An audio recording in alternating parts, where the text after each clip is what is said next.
Chapter 439. Baya cried for a long time until she had no strength left. She stared at the ground in a daze for a while before turning to look at the villa. Gu Lingqing did not open the door at all. Was it useful for her to squat here? It was useless. She stood up. Her vision darkened as her blood sugar level was too low. She swayed a few times before squatting down and shaking her head. She tried her best to stay rational and not faint here. She took out a piece of chocolate from her bag and ate it, closing her eyes to cushion the impact. Her head was too dizzy. She could feel that her surroundings were spinning and she was about to faint. She forced herself to stand up and make a call. "Shiniyan, locate my phone and send someone to pick me up." "Why are you looking for me?" Shiniyan asked suspiciously. "I'll tell you when we meet." Baya hung up the phone and walked forward. She kept walking until she finally walked out of Gu Lingqing's villa. Her vision was getting darker and she was about to lose her sight.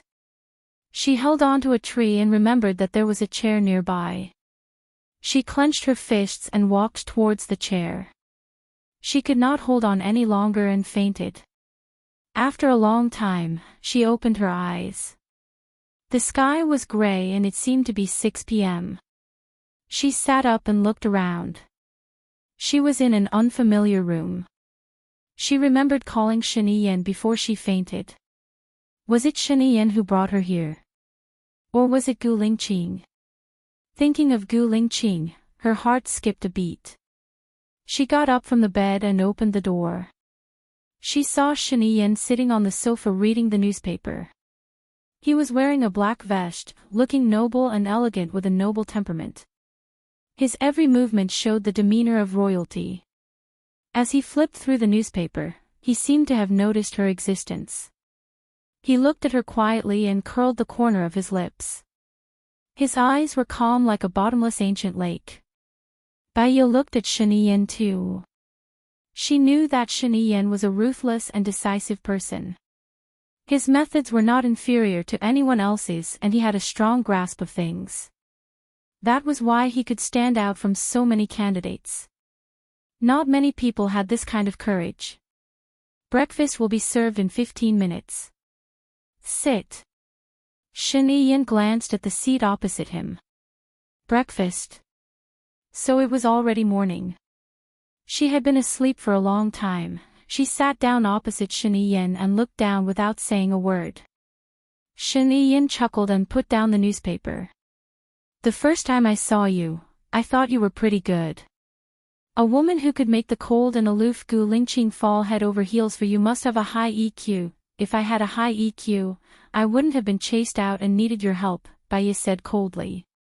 Shiniyan frowned slightly. "That shouldn't be the case. After what you did, Xia he is innocent. There's nothing sinister to him. Anyway, Su Jiran should listen to you. Gu Lingqing has no reason to chase you out." "Aren't you afraid?" Baya said coldly. Shiniyan leaned against the sofa with interest. "What should I be afraid of?" After Lu Shuang's incident was exposed, someone immediately set up Gu Lingqing. "You should be able to guess why." Baya narrowed her eyes and stared at Shiniyan. "You suspect that I did it?" "I still need Gu Lingqing to balance the relationship with the others." "There's no need to kill before anything happens," Shiniyan said coldly. Baya twitched the corner of her mouth. "I didn't suspect you. I just felt that someone coveted your position and that's why they started killing in advance." "Who do you think it is?" "Don't tell me that you think it's Xing Dongqing," Shiniyan said in a low voice. "I'm not sure whether it's him or not. But there's one thing. When Xia he was arrested after he came back, Su Jiran warned me that he would soon regret following Gu Lingqing. From his words, I think he should know about the plot against Xia he. Of course, I don't rule out that Su Jiran is well informed. I think it's more likely that he's the mastermind." Shiniyan pursed her lips and didn't say anything. Baya couldn't read the message from his expressionless face. She raised her eyebrows. If Xing Dongxing told you about it in advance, then I'm a sheep in a tiger's mouth. If Xing Dongxing didn't tell you about it, then his wild ambition is obvious. Baya, you should understand that there are no eternal friends or enemies in this world. Tell me, why did you come to me this time? You also said that there are no eternal friends or enemies in this world, but there are eternal interests. I help you clear the obstacles, and you ensure the safety of the people I care about. Shen Yiyan looked at Baya with deep eyes and tapped her legs with her fingers. She studied psychology. She knew that this movement meant that he was making a difficult choice. She was analyzing the pros and cons in an orderly manner in her mind. Suddenly, he stopped and sat up straight. He stared at Baya and asked, "What do you want me to do? Give me a position that can attract their attention. For example, the cabinet." Baya said lightly. "The cabinet is a place for women. It's indeed suitable for you. But my wife has such a powerful background. She's always living in the cracks. Can you do it?" Shen Yiyan was doubtful. "Letting me in is your business. The rest is my business. You don't want to be controlled by others forever, do you?" Baya said firmly. "I have another condition." "Tell me, where is Lu Shuang?" Shen Yiyan asked. "She thinks that I betrayed her. Do you think she'll tell me?" "Now that she has disappeared completely, it's a good thing for her. She won't be in danger anymore. It's also a good thing for you. You won't have anything to hold against you anymore," Baya said with dim eyes. She might not have the chance to see her old friend again in her lifetime. Shen Yiyan's expression was unclear. She stood up and said, "Have breakfast first.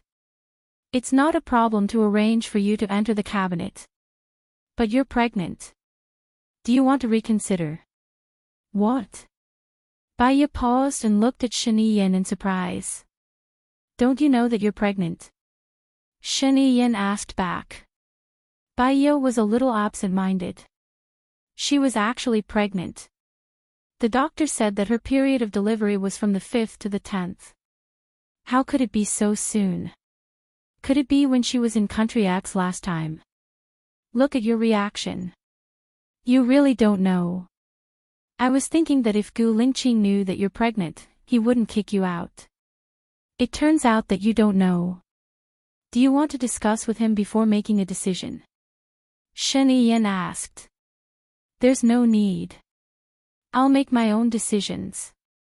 You can arrange it." "I have no problem," Baya said firmly. "Okay, wait for my notice. It'll take about a week." "There's still something that needs your cooperation," Shen Yiyan said. Baya held her stomach, her thoughts drifting. Chapter 440. Moreover, she had taken medicine for a cold and fever a few days ago, so she might not be able to keep this child. Thinking that she could not keep their child again, a kind of sadness flowed through her heart. Perhaps it was God's will. However, that was not right either.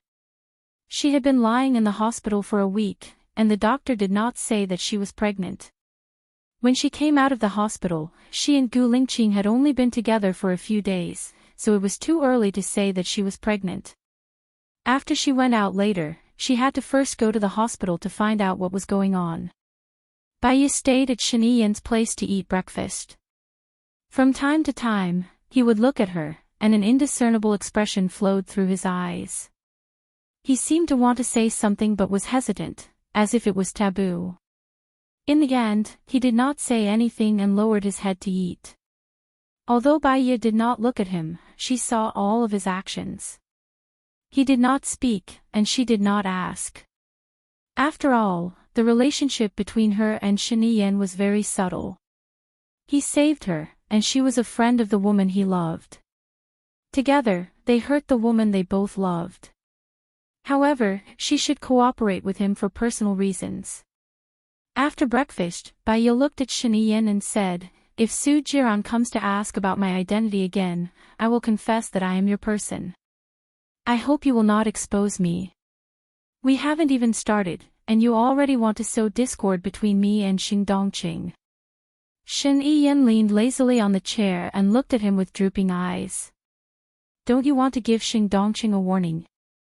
Besides, you can just deny it with Xing Dongqing. Su Jiran is not stupid. He is the person who is stuck between you and Xing Dongqing. He understands some things that should be said and some things that should not be said. Besides, the conflict between him and Gu Lingqing is much more than the conflict between him and you. What you need to consider is not the problem of trust, but the problem of your own interests. Su Jiran is so smart that he will not do something that harms others without benefiting himself." Bai confirmed. "I don't think I should have given you a position in the cabinet. I should have given you a position as a diplomat. Your eloquence, thinking, and keen judgment are all wasted." Bai suddenly thought of the words of the great master Gu Fa. He said that she was an eloquent person, a person who achieved great results by relying on words. However, she also stood on the path of killing. It seemed like he was right. He also said that she was destined to kill, but if she didn't deal with it cleanly, she would be the one to disappear. Therefore, when it came to fortune-telling, the benevolent saw benevolence and the wise saw wisdom. Bai smiled. There's no contradiction between being a diplomat and working in the cabinet. Perhaps giving him the identity of a diplomat to work in the cabinet wouldn't be too abrupt, don't you think? Shen Yin tapped on the table and smiled. "Maybe I can arrange it. Call me when you've arranged it. I should go too." Bai nodded and turned around. Shen Yin stood up and furrowed her brows. "You really don't know Lu Shuang's current address?" Bai stopped walking and looked at the big tree outside. The sunlight shone through the gaps between the leaves, forming mottled spots of light that danced in the wind on the ground. One flower, one world, one tree, one life. Everyone had their own fate. If you're fated to meet her, you'll meet her one day. If you're not fated to meet her, you won't be able to change anything even if you insist. Bai said meaningfully. Shen Yin looked at Bai's back. Based on his current condition, if he found her, he would kill her. Just wait for 2 more years, 2 more years. Bai walked out of Shen Yin's place. His side courtyard was very secluded. It was surrounded by trees and there were very few people around. The air was filled with the fragrance of flowers and soil. Taking a deep breath would make one feel relaxed and happy. She didn't forget that she had to go to the hospital for a re-examination. However, wouldn't Ying's men follow her? Bai looked around subconsciously and found no one. Before she walked out of the door, a car stopped in front of her. The driver got out, opened the back seat and said respectfully, "Sir asked me to send you away." "Thank you." Bai got into the car. "Please send me to the hospital." She did a checkup. Her HCG was very high, but her progesterone was normal. She was not pregnant. This might be because she had taken a lot of hormone drugs in the past 2 years, causing the data to be disordered. Bai came out of the hospital and took a taxi to the International Hotel in City A. She checked into a room and lay on the bed, staring at the ceiling in a daze. She still had to go to Gu Lingqing's place to move her luggage out. She had to bring Xiao Qing out too. After all, it was her dog. However, after bringing it out, she would be very busy in the future and might not be able to take care of it in the future. This was also a problem. There was a knock on the door. She got up, walked to the door and looked through the peephole. It was Su Jiran. He would come to find her. She had expected it. She should face it. Bai opened the door. Su Jiran walked into her room. Bai closed the door calmly. "Tell me everything you know." Su Jiran went straight to the point. Do you want a drink? Baya walked to the wine cabinet, took out a bottle of red wine from it, and opened it with a bottle opener. Su Jiran frowned, took the red wine bottle from her hand, took 2 goblets, poured the wine, and handed them to her. I want to know everything you know about Baya. She is still alive, right? My experiment failed. How did she survive? Baya took the wine that Su Jiran handed over, took a sip, and said, Shinian sent Baya out. He kidnapped the doctor in your lab and hired foreign experts, so she was saved. Now Baya is gone, and so is Lu Shuang. What about you? What role did you play in this? Su Jiran narrowed his eyes. Baya curled her lips. I am Shinian's man. Why do you think he asked me to come? Impossible. You exposed the matter this time. If the matter is exposed, it will only benefit Gu Lingqing. It will not benefit anyone else. Su Jiran didn't believe it. He realized that Baya was lying to him. His eyes sharpened, and a murderous look burst out of his eyes. Baya took another sip of wine, held it in her mouth, and swallowed it slowly. She leaned against the bar, shook the wine glass, and said calmly, Why is it impossible? After the matter of Shin Yiyan and Lu Shuang was suspected, what did Xing Dongqing do? You hid it from Shin Yiyan and set up Gu Lingqing. You deliberately told Leng Ning about Xia He's whereabouts, so that you could kill Gu Lingqing. Why did he kill Gu Lingqing without Shin Yiyan's consent? Because he is also a president. I did this to suppress Xing Dongqing, and I could use Gu Lingqing to succeed. What's wrong with this? It won't affect the relationship between Shin Yiyan and Xing Dongqing. You are wrong. The one who set up Gu Lingqing was not Xing Dongqing, but Su Jing. Su Jiran said in a low voice. Baya looked at Su Jiran quietly, and a strange emotion flashed through her eyes. In the world, there were no eternal friends, and no eternal enemies. Chapter 441. Su Jiran thought that Baya didn't believe him, so he explained, when Gu Lingqing went to Steven Island, Su Jing also sent someone there and saw Xia He. After Xia He left the island, her whereabouts were all under Su Zheng's control. Su Jing thought that Gu Lingqing deliberately let Xia He go. Once he knew that Xia He was captured, he would go to rescue her. He didn't know that this mission was fake. Baya was suspicious and frowned. What role do you play in it? Are you working for Shin Yiyan, Xing Dongqing, or Su Jing? You seem to know a lot. Also, who asked you to study the virus? Or have you established your own organization? What is your purpose? What is it? Su Jiran drank all the wine in the glass and put it down. What is my purpose? Who am I working for? These are not important. I just want to know where Baya is. What else do you know about her? Tell me where she might be in the South Pole. Baya pursed her lips and didn't say anything. Or, are you Baya? Su Jiran said suspiciously, looking at her. Baya's heart skipped a beat. The information that Su Jiran was on an extremely dangerous mission flashed through her mind. If Su Jiran knew that she was Baya, things would develop in a direction that she didn't want. There are 2 things that you can be sure that I'm not Baya if I tell you. Baya also drank up the red wine and put it on the bar. She looked at Su Jiran and didn't avoid his eyes. Then she said, I arranged for Lu Shuang to leave. I asked Alan for help. You guys are best friends. It's normal for you to do this, Su Jiran probed.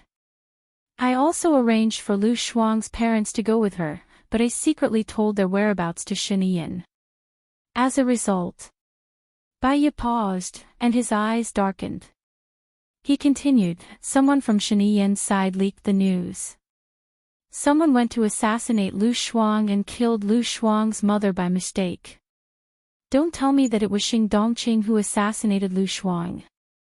If Xing Dongqing wanted to assassinate you, he wouldn't have waited until now. Are you really not Baiya? Su Jiran stared at her. If I were Baiya, would Gu Lingqing kick me out? Do you want me to tell you what he said? Baiya twitched the corner of her mouth. A trace of pain flashed through her eyes, but it soon gathered into her deep eyes. What did he say? Su Jiran followed her words and said. Baiya raised her eyebrows and said calmly, he said that I can't see Baiya's shadow in you. You lie, commit crimes, kill without batting an eyelid. You have no morals, etiquette, or shame. And Baiya doesn't do any of these. Then, he kicked me out and took my clothes. I didn't even have time to take my clothes. Su Jiran sneered. I've said it before. You are just a substitute for Baiya. He can't really love you. All he can see is your shortcomings. Shen Yan asked me to appear. His purpose is to make me a substitute for Gu Lingqing. If I can't continue with my mission, he will probably arrange another mission for me. Moreover, this time I was following his orders. Even if I succeeded, it's time for me to leave, Baiya said. She walked toward Su Jiran and put her hand on his waist. Su Jiran looked down at her. Baiya smiled charmingly. What you said last time, to let me stay by your side. Does it still count? Su Jiran held her hand. You're a cunning fox. You lie all day long. No one can tell whether you're telling the truth or not. If I let you stay by my side, I'm afraid that you'll eat me up. He shook off her hand with a little too much strength. Baiya followed his force and sat on the chair. She lifted her chin and looked at him coldly. Su Jiran, you're really a strange person. Su Jiran adjusted his clothes. It doesn't matter if I'm strange. It has nothing to do with you. I'm also a little curious. Why didn't you let me kill Zhou Hailon? You don't have to protect her. Baiya leaned against the chair and crossed her right leg on her left knee. If you leave some leeway for others, you won't end up in a hopeless situation. At least, there's a chance to turn around. Who is Zhou Hailon? She's Gu Lingqing's ex-girlfriend, one of the most important women in his life, one of the mothers of his children. One day, Baiya comes back. Who will help me fight against her? Don't tell me. There was a murderous look in Baiya's eyes.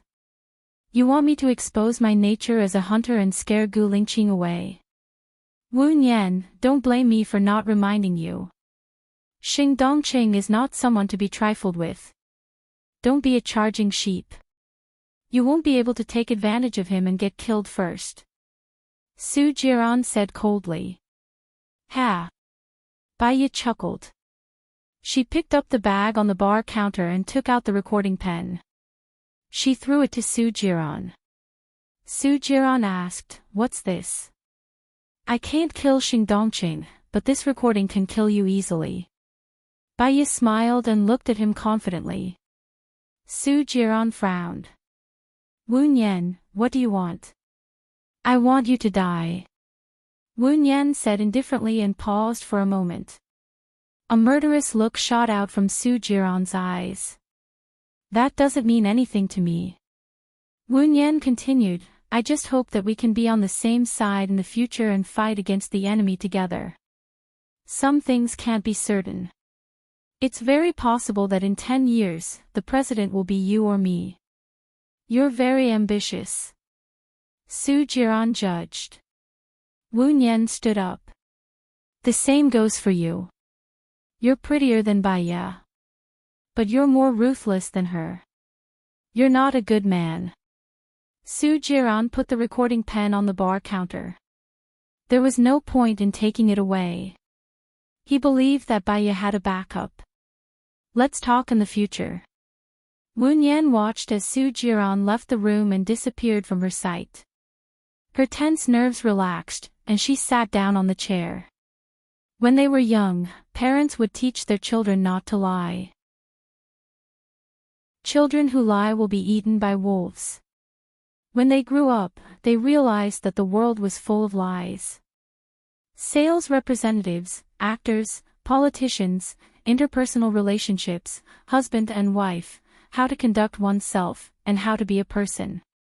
Now, she was full of lies. Sooner or later, these lies would all turn into knives and stab at her, consigning her to eternal damnation. Her phone rang. Baya came back to her senses and saw that it was Alan. She smiled and said, "Hello. I'm at the airport now. Are you free to come out for dinner tonight?" "My grandmother really wants to see you," Alan said gently. "Come to the International Hotel in the city." "How many people are there?" "I'll book a room for you." Baya stood up and went to the front desk. "There's no need. It's too troublesome." Chapter 442. Baya froze on the spot. She remembered that he had the third eye, so it would be very easy for him to find her. Was he asking her to go back? Gu Lingqing walked out of the elevator and handed her the bag in her hand. "I've packed all your things in here. Little White is in here too. The hotel doesn't allow you to keep it, so you better not let anyone find out." Baya's heart sank.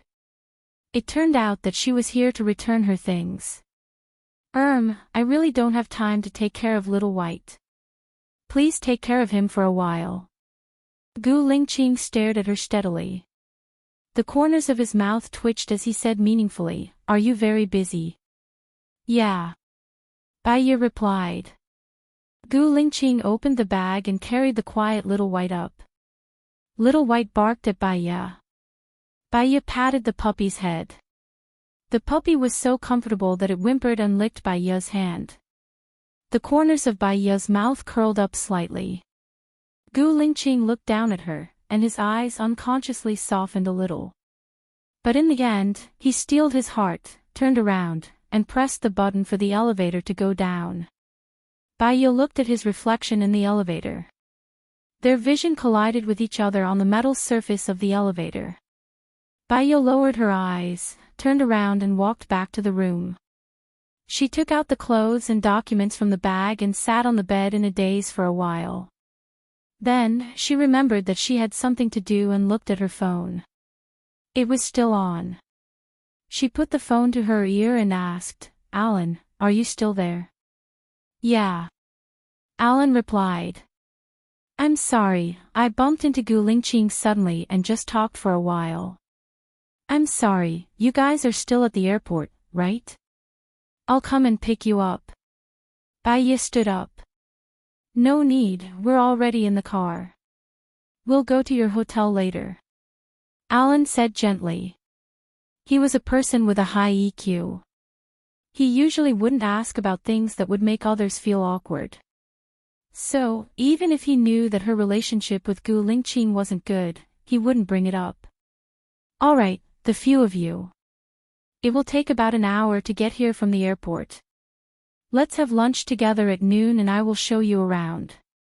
Baya smiled. "I've already booked a room.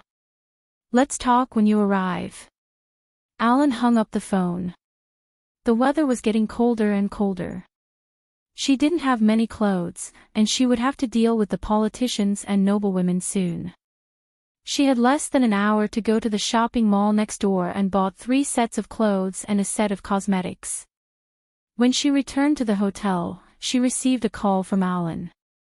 She put on some simple makeup and went downstairs to ask around. Alan and the others were already checking in. There were 6 of them. She knew Alan and Alan's grandmother. There was also an old man. She guessed that he was Mr. Tang. In addition to them, there were 2 young girls. One of them scared her because she looked like her mother. She looked like Bai Bing, so that girl was 60% similar to her in the past. She remembered that Alan's grandmother had said that her grandmother only had her mother as a child. Was there a mistake? "Xiao Nian!" Alan shouted. Baya came back to her senses. Hello, my name is Wu Nian. I am Alan's friend. The old man looked at Baya.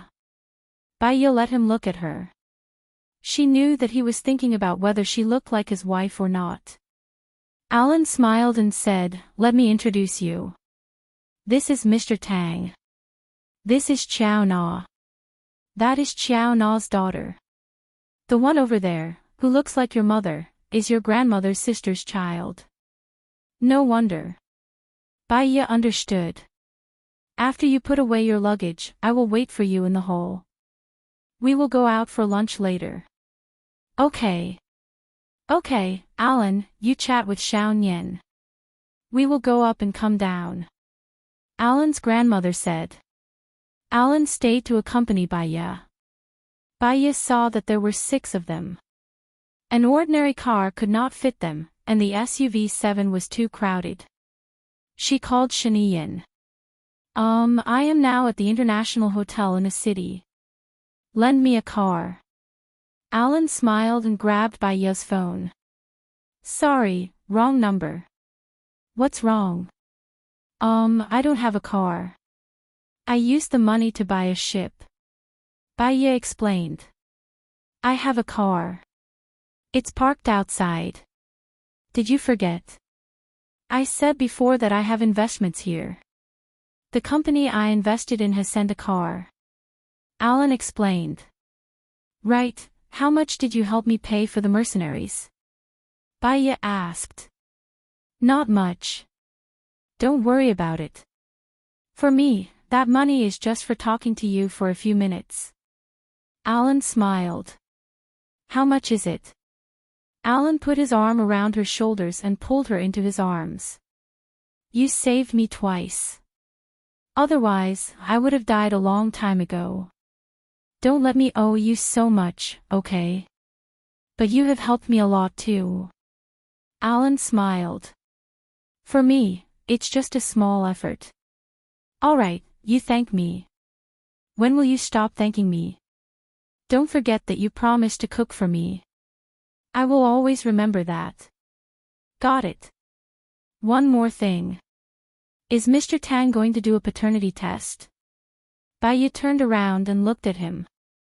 She took the opportunity to leave his embrace without leaving a trace. "Grandpa Tang definitely wants to be safe. But you told me that you have had plastic surgery and bone marrow change. Can you do a paternity test?" "Well, I am ovulating these days. As long as the eggs are taken out, we can do a paternity test." Baya nodded. She also thought it was better to do a paternity test. "Will it be dangerous for you?" Alan was worried. Baya shook her head. "No." "Then should I make the arrangements tomorrow?" Alan asked for her opinion. Baya nodded. "Okay." With a ding, the elevator door opened. Baya heard Alan's grandmother say to Mr. Tang in the dialect of country A, "Beautiful, right? I like this girl very much. Maybe we can become in-laws. It will also fulfill my wish for so many years." "Yes, yes. Whatever you say is right," Mr. Tang said good-naturedly. Baya nodded to them. "Let's go." Alan's car was a Mercedes-Benz Spender limousine. It was very spacious and had a driver. "Master, let's go to the hotel in a city," Baya said. She looked at Alan and asked, "The taste in a city is sweet. I don't know if there is anyone here who can't eat sweets. We are all fine with it. However, Mr. Tang has gout. Order a few dishes on the list for him." Alan's grandmother interrupted. "Okay." Baya replied. "Sister, are you Alan's girlfriend? She is so beautiful." The girl who looked like her mother said. Aling. Alan introduced her to Baya and looked at Aling. "Haven't you always wanted to find a boyfriend from country A? You have to work hard this time." Chapter 443. Baya looked at Aling and smiled. When she was studying psychology in America, she had studied people's personalities. Most of the time, the formation of a person's personality was related to the environment. Children from happy families were usually more cheerful, while children from unhappy families were more or less gloomy. However, there were many kinds of happy families, so there would be differences in personality. At first glance, Aling could tell that she was living in a doted family. She was lively, cute, sunny, and unrestrained. If her mother hadn't gone missing, would she have such an optimistic personality? This kind of personality would be more likable, unlike her. Baya thought of Gu Lingqing, and her eyes dimmed a little. Do you know any good men that you can introduce to Aling? Alan's grandmother asked. Baya thought for a while and pointed at Alan. He's the best man I've ever met. Aling chuckled. You can't show off your love like this. Alan is a good man, but he doesn't like me. It's not that he doesn't like you. We're not compatible, Alan corrected. Pfft, you don't have to explain. An explanation is just a cover-up. However, I don't care. Aling licked her tongue again. She likes bad guys, another girl pointed at Aling and said. Aling got along well with her. You're the one who likes bad guys. Nonsense. Baya looked at them and smiled. She liked the harmonious feeling between them. It was full of joy and ease, like the feeling of the warm sun on a winter afternoon. They're all liars, Alan said to Baya. Pretty good, Baya said softly. The car arrived at the entrance of a city hotel. Baya got out of the car. She had booked a private room in advance, and they followed the receptionist. Alan, I know a rather powerful fortune teller. Do you want to read his fortune? This fortune teller has a rather strange personality. He sees 3 people every day, and he doesn't charge. It all depends on his mood, Baya recommended him to Alan. Sure, that sounds interesting, but can he be counted as mine? I'm English. Baya shrugged. How would you know if you don't try? The scenery nearby is also good. If I can't tell my fortune, I'll just take it as sightseeing. Sure. Alan looked at Baya lovingly. His eyes were filled with love. Alan's grandmother glanced at Alan and hit Alan's hand. Alan looked at his grandmother. What's wrong? Let's go watch a movie together tonight. I want to watch a movie, Grandma said with a smile. Recently, there's a movie with very high ratings. I went to watch it. It's not bad. I've booked the tickets now. Let's go watch it together tonight.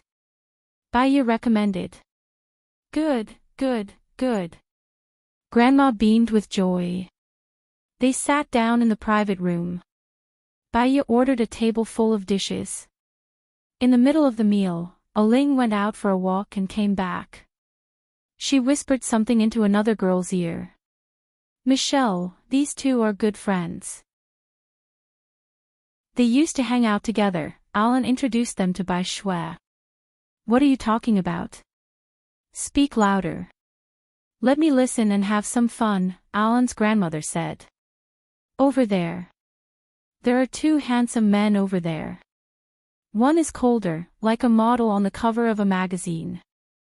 The other is more charming, with a special aura. Do you want to go take a look? Aling said, pointing outside. Their personalities were really warm and generous. Are they as good-looking as Alan? Michelle asked. Pretty much, Aling said, pulling Michelle along. Alan's curiosity was probably getting the better of him. He also pulled Baya to take a look. They walked down a long corridor and made 2 turns. Aling stretched her neck and looked through the window on the door. Aren't they handsome? Baya glanced at them. Her expression instantly changed. Gu Lingqing and Su Jiran. Aling looked so much like her. Su Jiran would definitely provoke Aling. It would be easy for him to find out her real identity. Alan, pull them back. Hurry, don't let them find out. Alan looked at Baya, confused. It's Gu Lingqing and Su Jiran, Baya explained. Alan understood. He pulled their hands and led them away. It's time to go back for dinner. Baya followed behind Alan. She looked back and glanced at Gu Lingqing's private room. Why were he and Su Jiran here? The more she thought about it, the more uneasy she felt. She looked at Aling, who was still looking outside the door. Alan, I have something to tell you. Okay. Alan stood up first. Baya followed him out of the private room and into the empty room next door. You're worried that Aling will be found out and they'll find out about your previous identity through Aling. Alan told Baya what she was worried about. Baya nodded. We can't let Su Jiran find out. After the DNA test tomorrow, Grandpa Tang will go back to China. Aling will go back with him. If Su Jiran finds out before that, I'll ask them not to tell anyone about you, Alan said. Baya nodded. Hopefully, they wouldn't have the chance to see each other. They returned to the private room and saw that Aling had disappeared. Where's Aling? Alan asked. That girl. She said she went to get the phone numbers of those two handsome men.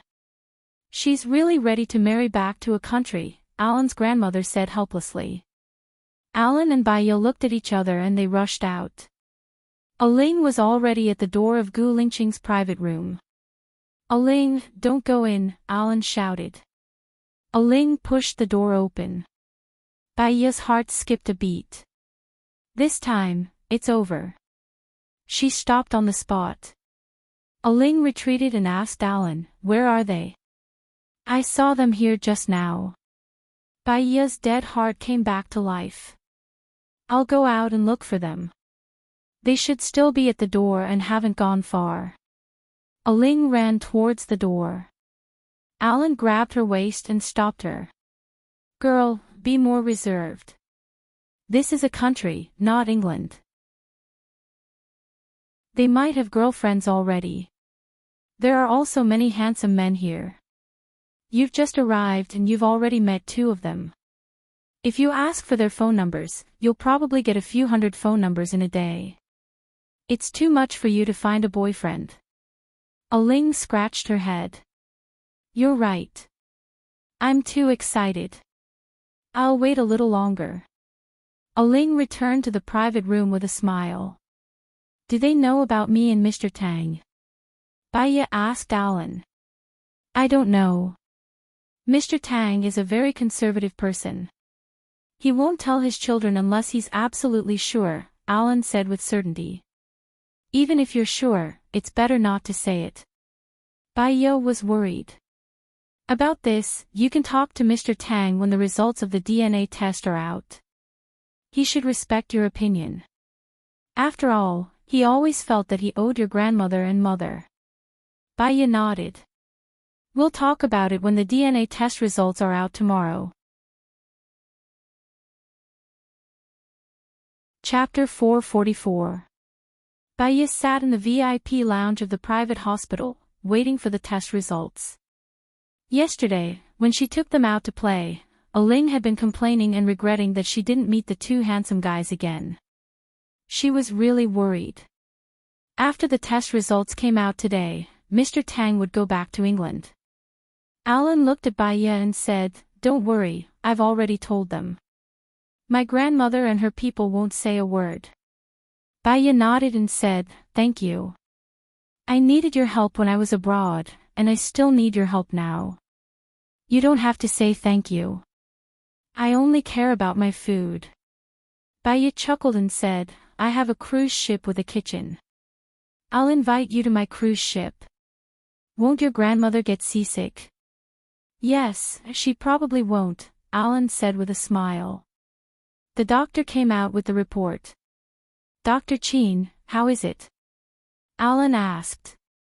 Mr. Tang stood up nervously and came to the doctor. The doctor handed the report to Alan and said with a smile, 85% of Miss Wu's chromosomes match with Mr. Tang's. Mr. Tang grabbed the report and looked at the result. He smiled in surprise and looked at Bai Ye. Bai Ye stood up calmly. Mr. Tang rushed over and hugged Bai Ye. I finally found you. I didn't believe it when I saw you yesterday. I'm so happy that I finally found you. Bai Ye patted Mr. Tang's back calmly. Let's go back to England with me.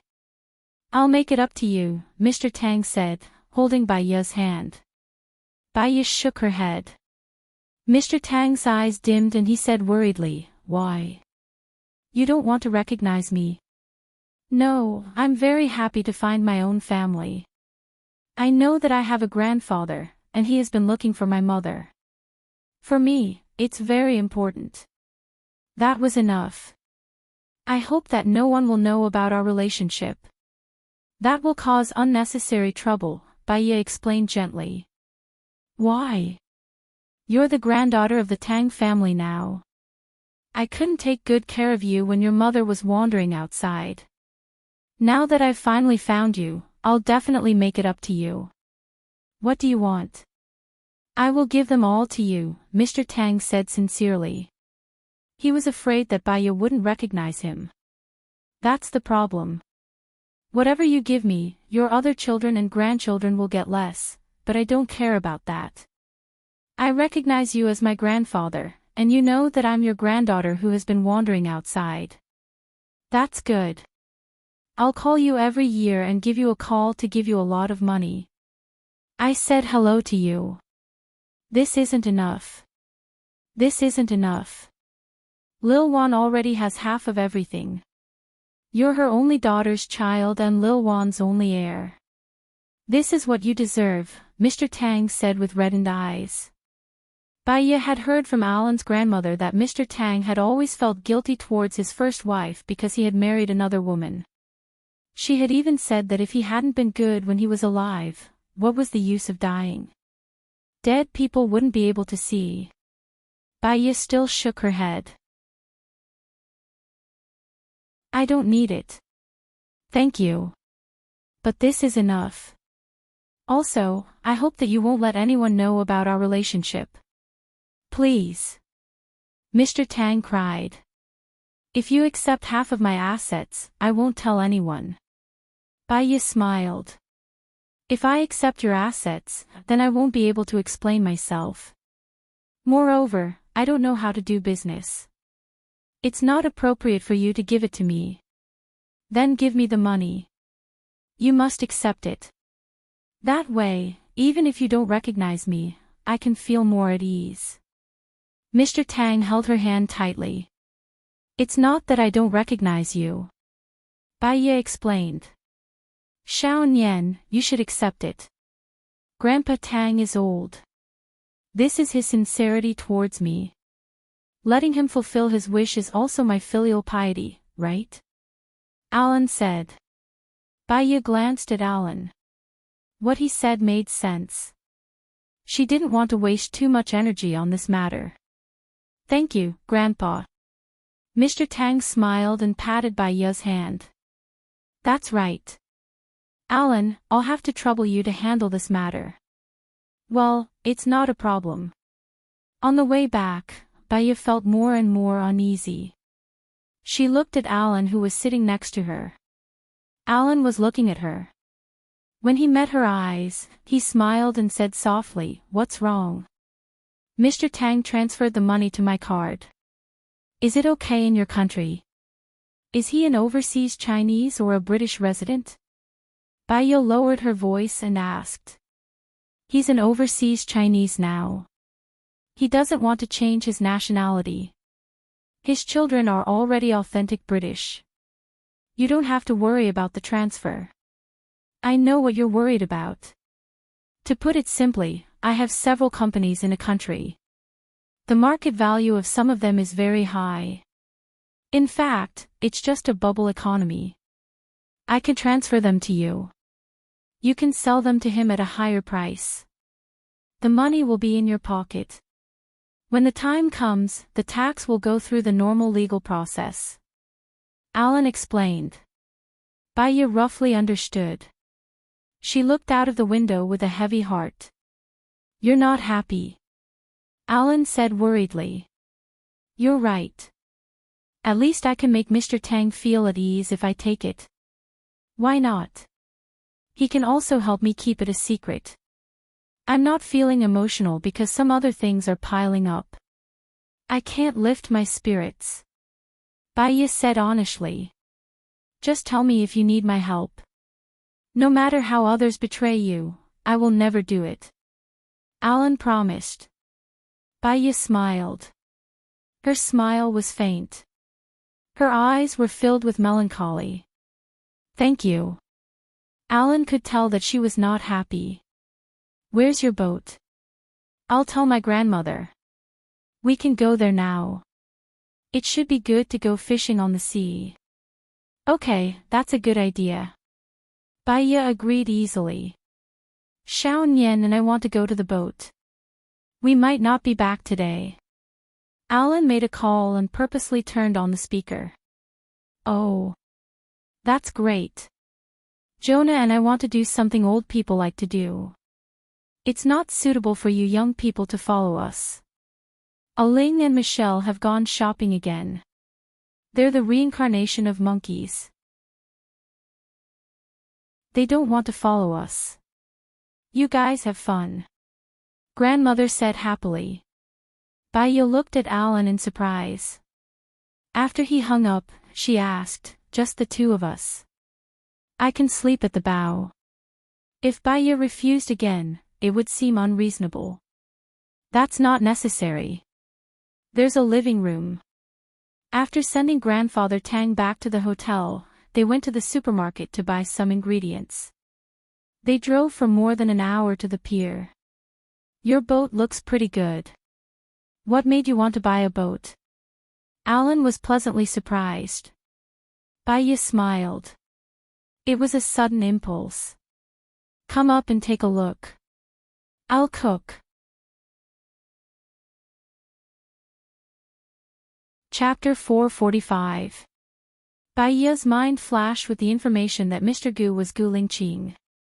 She rushed out of the kitchen. It was really Gu Lingqing. He stood in front of her and looked at her with a heavy gaze. He was holding the dog in his hand. Her mood sank again, and her eyes dimmed from surprise. It turned out that he did not come to find her. He should be here to return the dog. "It misses you," Gu Lingqing said in a low voice. "Okay. Put it in the dog pot first. Coincidentally, its kennel is still there. I'll feed it something first." Baya turned to the kitchen to get the dog food. The puppy barked 3 times, as if it was calling her. Baya took the dog food out and brought Gu Lingqing to the kennel on the bow of the boat. Gu Lingqing put the dog in the kennel, and Baya poured the dog food into its bowl. The dog wagged its tail and whimpered. Baya took another bowl to fill it with water. Gu Lingqing did not leave immediately. He patted the dog's head. Alan raised the corner of his mouth. "Mr. Gu, stay and eat with us." Anyway, Baya bought a lot of food. Gu Lingqing did not answer Alan. He looked at Baya, who brought the water. Baya could not understand his thoughts. She wanted to save face. She was afraid that if she invited him, he would reject her directly. She did not say anything, but she felt sad in her heart. She lowered her head and put the water box in the kennel. She got up and said to Gu Lingqing, "I'll go to the kitchen to cook." Gu Lingqing did not say anything. She did not know whether he was willing to stay or not. She turned around and went to the kitchen to cook. She listened to the outside, wanting to know if Gu Lingqing had left. If he was not willing to stay, he should leave now. If his voice was heard, it meant that he was willing to stay. Her heart was in a mess. Her mind was not on cutting vegetables. She cut her hand and blood flowed out.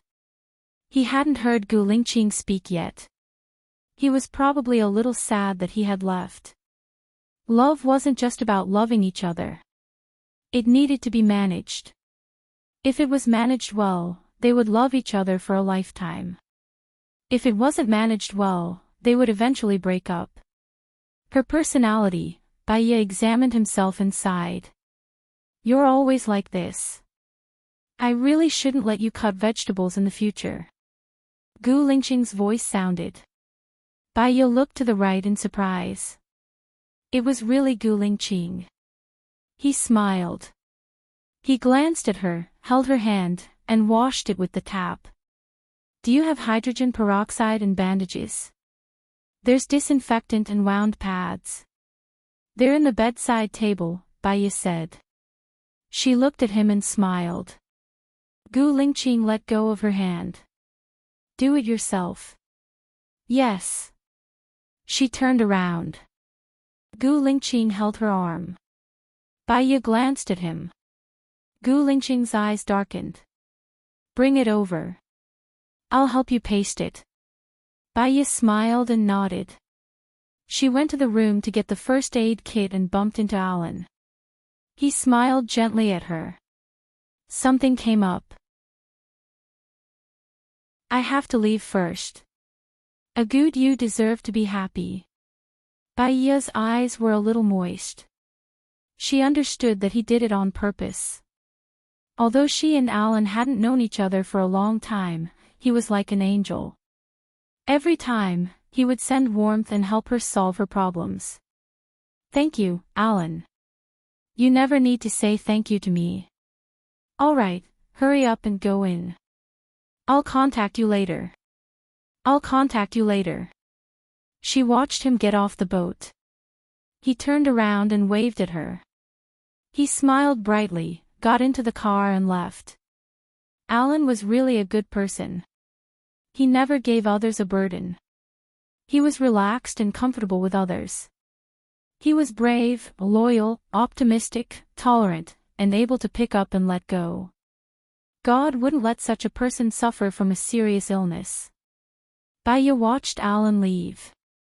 Then, she went to the room to get the first aid kit. When she reached the kitchen, Gu Lingqing had already cut all the vegetables. Alan said he had something to do, so he left first, Baya said to Gu Lingqing. I'm on vacation these few days. Let's go out to sea together, Gu Lingqing said. Gu Lingqing said as he opened the first aid kit and took out disinfectant and cotton swabs from it. He held her hand, cleaned it, and stuck a bandage on it. Baya looked at his cold and resolute face with infatuation. Are you done calming down? Gu Lingqing looked up at her. What else can I do if I'm not calmed down? I want you to stay away from politics and not get involved in it. You've already become a diplomat. I can't change you, I can only change myself. I don't want anything to happen to you, and I don't want to see anything happen to you. If something really happens to you one day, at least I won't feel guilty and blame myself for sitting and waiting for death, Baya said gently. Gu Lingqing reached out and pulled her into his arms. He hugged her and closed his eyes, quietly feeling the pain in his heart. I met with Su Jiran yesterday. He told me to be careful of you. He said that you're Shen Yiyan's man and that you'll soon become a diplomat and enter the cabinet. Baya, what do you want? What do you want? Baya looked at him. I want to get rid of those people who hurt me, you, and Xiao Yan. Do you know that? It was Su Zheng who called Leng Shuai and asked him to catch Xia He. It's not that others won't hurt you if you don't hurt them. Your existence itself is a threat to others. I don't ask for much, I just want you to live well. Gu Lingqing looked at Baya with a burning gaze. I know I can't persuade you. In the future, we'll walk together. If you die, I'll die with you. Baya punched his shoulder and held back her tears. Didn't we agree to take good care of Xiao Yan? Gu Lingqing held her fist. We'll take care of Xiao Yan together. Also, what I said last time wasn't true. What did I say? I blamed you. I said that you can no longer see the shadow of Baya in you. I said that you lie, commit crimes, kill, and have no morals, etiquette, and shame. I just don't want you to risk your life again, Gu Lingqing said in a low voice and looked at her with pity. Baiyu lowered her eyes and a warm liquid flowed down her face. When I first heard it, I was very sad. But when I woke up, I thought it through. You didn't sleep. You fainted. My men followed you and gave you medicine. I was there the whole time. Then, Shiniyan's men took you away, Gu Lingqing explained. It turned out that he had been there the whole time when she fainted. Baiyu hugged his waist and leaned into his embrace. Gu Lingqing, let's not quarrel in the future. We'll work together to survive. I want to give birth to many babies for you. What if we leave this place? I'll put down my career, business, and family responsibilities. I won't be a stumbling block for others. Our family will live a carefree life overseas. I'll find an ordinary job to support you and Xiao Yan, Gu Lingqing said gently. Can I really? Baiyu asked Gu Lingqing.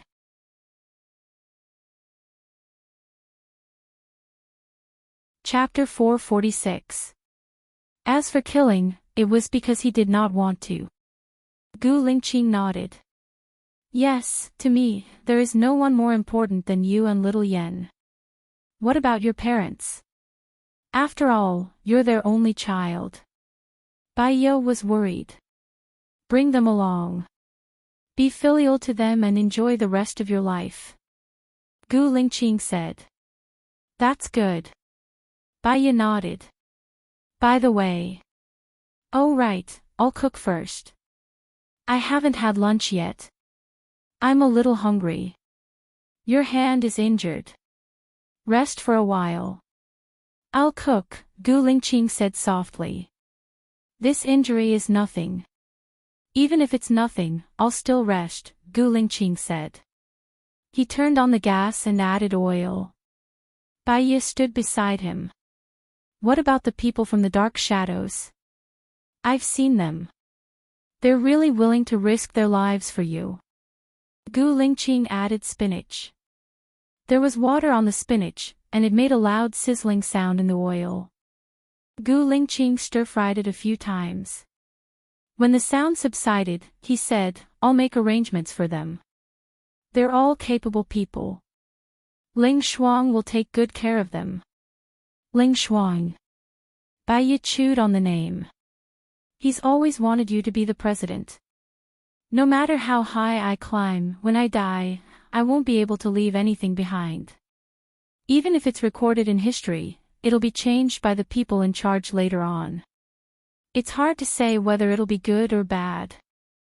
I just want to live happily with the person I love for the rest of my life. Gu Lingqing said in a low voice. Baiyu hugged him from behind. Great minds think alike. It's a pity that I met you so late. Late? I think it's just right. Go and rest for a while. You can play with Little White too. It's tiring to stand, Gu Lingqing said in a low voice. Let's go to the deserted island for a few days. I'll be in the steering room. We'll catch crabs, fish, and wild boars. Baiyu was looking forward to it. Gu Lingqing smiled. Okay. She went to the steering room and adjusted the latitude and longitude. The boat left the dock and headed for the deserted island. Gu Lingqing was cooking, and Baiyu was lying on the sofa, holding the dog, watching a movie. Soon, the smell of food filled her nose. She paused the TV and went to find Gu Lingqing with the dog. You bought a lot of vegetables, Gu Lingqing said. Baiyu craned his neck to see what Gu Lingqing was doing. There was carp sausage soup, stir-fried spinach, and braised chicken wings on the chopping board. She smiled. 3 dishes are enough for the 2 of us. Gu Lingqing tapped her nose. You must be hungry. Let's eat. The dog also barked 3 times and looked at the braised chicken wings. Baiyu took one and placed it in front of the dog. The dog was biting a braised chicken wing. She put the dog down. Remember to wash your hands, Gu Lingqing reminded. Okay. Bai Ye liked his reminder. Human happiness was very simple. As long as they were together and didn't quarrel, she would feel very happy.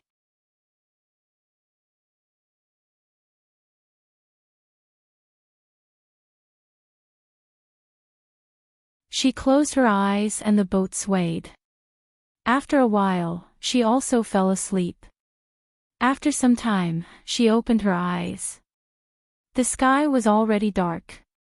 She turned on her phone and looked beside her with the light from the phone. Gu Lingqing was already gone. He was the one who was tired and woke up early. He did not say it, but she knew that he was under a lot of pressure. After all, he had to settle a lot of things before leaving. She took a thick coat and wrapped it around her body. Then, she took a blanket and went out. She shouted, "Gu Lingqing! Here!" Gu Lingqing came out from the back of the boat.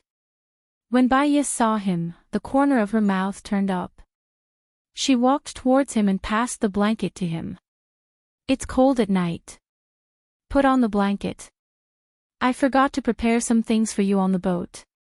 But after washing it tonight, it should be dry." Gu Lingqing took the blanket from Bai Ye's hands and put it on Bai Ye. "I'm not cold. I wear about this in winter too. You know that.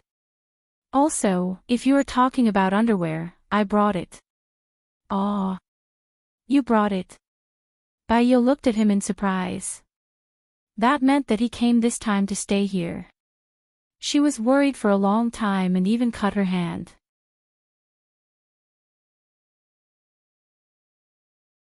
Chapter 447.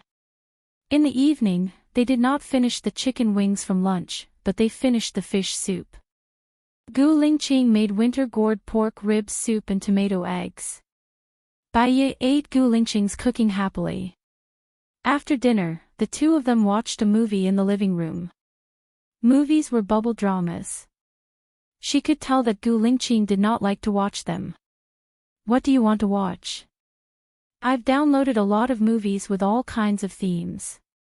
Gu Lingqing shook his head and held her in his arms. "Watch whatever you like. I don't care." Bai Ye turned around and faced him. She thought for a moment and said, "Gu Lingqing, there's one more thing I haven't told you." "Ha? Isn't my mother an orphan?" "Her father came looking for her. We did a paternity test this morning. The result is out. I'm her granddaughter." "Are you talking about Mr. Tang?" Bai Ye pursed her lips and smiled. "You've been following me all this time." "I haven't left for almost 24 hours. Gu Lingqing did not deny it. Bai Ye's smile widened and she hugged Gu Lingqing's neck. At that time, she was sad when Gu Lingqing said that. Now that she thought about it, it was unnecessary. He said that on purpose so that she would not be in danger. Mr. Tang is a patriot. Every time there's an earthquake or flood in country A, he's the one who donated the most. He's very patriotic. He's the president of the Foreign Patriots Association and a member of the parliament. You've acknowledged him now?" Gu Lingqing asked. Bai Ye nodded. "At first, I wanted to narrow the gap between us, so I was really looking forward to it.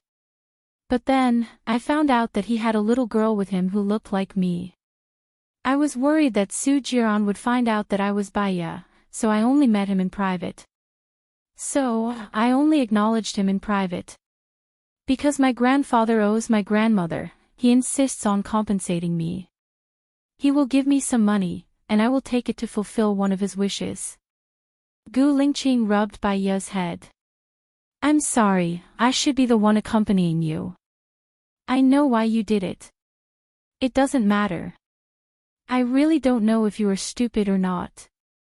I have scolded you like that, but you still want to sacrifice for me," Gu Lingqing said with pity. "Subconsciously, I thought that you were just temporarily angry and would definitely come looking for me. Ha! Baya laughed. It seemed that she had guessed correctly. The ship's whistle sounded, and Baya stood up. What's wrong? Gu Lingqing asked with confusion. The ship will reach the shore in about 2 kilometers. I'll go to the steering room to take a look. It's a little late today. Why don't we spend the night on the ship? Baya suggested. Gu Lingqing nodded. The seaside is humid, and the blankets in the room need to be dried before we can sleep. Let's call it a night. We might be very busy tomorrow. Oh yeah, do you have a gun with you? Baya was worried.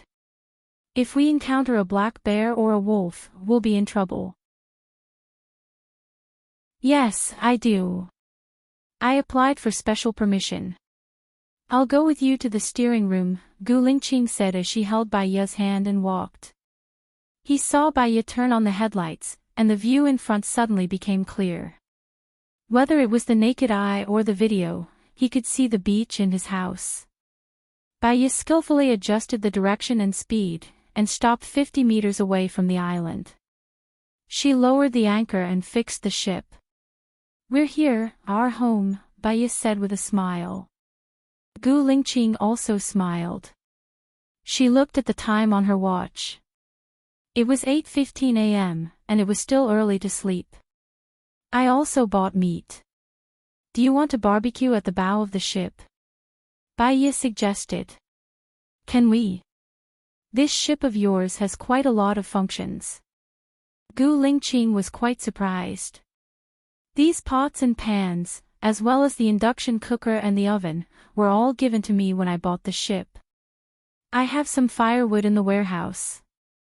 When we go ashore tomorrow, we can move more firewood onto the ship. At that time, we can even drive the ship to travel around the world, Baya said. Sounds good. Let's go to the warehouse. Gu Lingqing held her hand and went into the warehouse. He moved the oven out, and Baya took the firewood, the baking pan, and the paper. When Gu Lingqing started the fire, she washed the baking pan, cut the pork into thin slices, and put them on a plate. She also peeled the potatoes and cut them into thin slices, and put them on another plate. When Gu Lingqing was done with the fire and came to find her, she was cutting sweet peppers.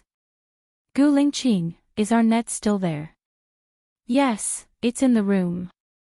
I will put the fishing net down tomorrow, and we will have fish and crabs to eat. With modern seasonings, it should be more delicious. I missed it so much that I went to the seafood buffet. I realized that it was not as warm as the island. Baya cut the vegetables and put the oil, monosodium glutamate, cumin, chili, and salt on the tray. Gu Lingqing took all of them. Baya brought 2 bottles of beer, 2 bowls, and a brush over and put them on the ground. The fire in the oven danced, and her face was flushed. Gu Lingqing barbecued meat. Baya picked up a piece and put it in her mouth. Her lips were oily. She savored the taste and praised, delicious. It's so delicious. Eat more if you like it. Gu Lingqing said dotingly. Baya took a sip of beer, and put potatoes, peppers, and tomatoes on the paper. Then, she brushed a layer of oil on them. She covered the baking pan with paper. It would not give off a lot of smoke, and it would not burn the food easily. Tomorrow, you will stay at home to dry the quilt, do the housework, and tidy up the house. I will go hunting. You can stay at home, but don't open the door. Do you understand? Also, I bought a GPS. You can dial a number with the house as the center. There will be signal within 200 meters. My room has electricity. You can contact the outside world with your brain. If you are bored, you can watch movies or play games online. Wait for me to come back. When will you come back? I will be worried about you. Why don't we do the housework together and go hunting together? Gu Lingqing picked up a few pieces of pork belly and put it in Baya's bowl. Hunting is a technical job. You can't make any noise, and you have to be fast. You will distract me. Also, hunting depends on luck. Many hunters go out in groups and stay in the mountains for a few days before returning home. Okay. It gets dark earlier in the forest. You have to come back at 3 o'clock, whether you have hunted or not. I have enough rice and some dry goods here. We will stay here for a few days. We won't starve. Gu Lingqing nodded. Okay. He added some pork belly to Bai Ye's bowl. Bai Ye picked up some for Gu Lingqing. You eat too. I ate all of it. Eat more. You will have strength later. Ha! Chapter 448.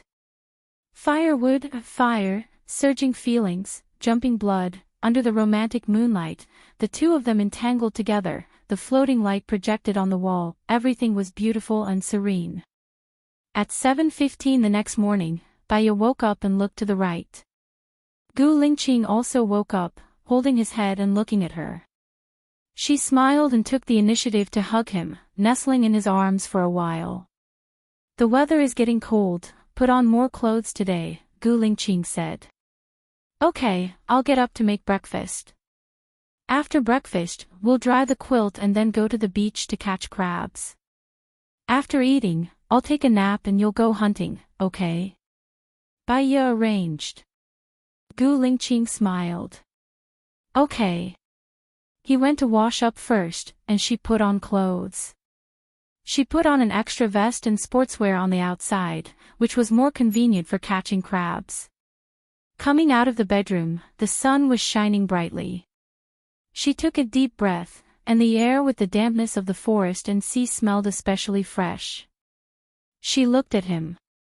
He stood on top of the roof and exercised. His tall figure and beautiful face were especially pleasing to the eye. Bai Ye smiled brightly. In the future, they would all be very happy, just like in a dream, and her heart was filled with a sweet feeling. She went to the kitchen to make breakfast and took the century eggs. There was still pork belly left yesterday, so she cut off the lean meat and made the century egg and lean meat porridge. The fat part was boiled in oil. She remembered the fat of wild boar at that time, it was especially fragrant. However, animal fat could not be eaten too much, it could easily clog the blood vessels. If she ate too much, she would exercise more to increase her metabolism. Now, she just had to wait for the porridge to be soft. She set the timer on the rice cooker for half an hour and went out. Gu Lingqing was still exercising, and she also stood beside him, doing yoga. The two of them looked at each other and smiled.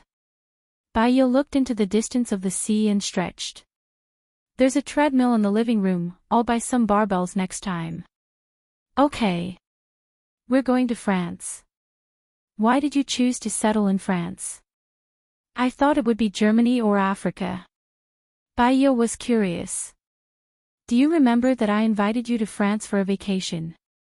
Gu Lingqing asked.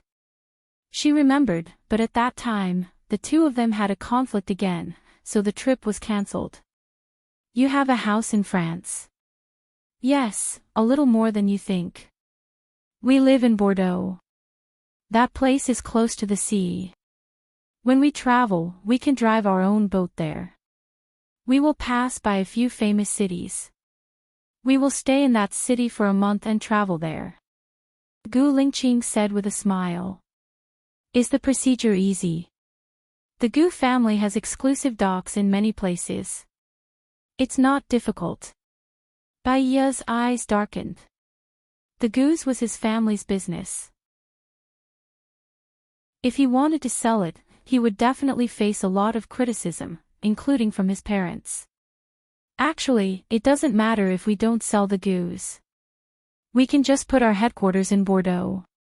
Anyway, we won't be coming back to a country, and those people shouldn't be afraid anymore. Are they afraid of you? You won't fight with them for the presidency.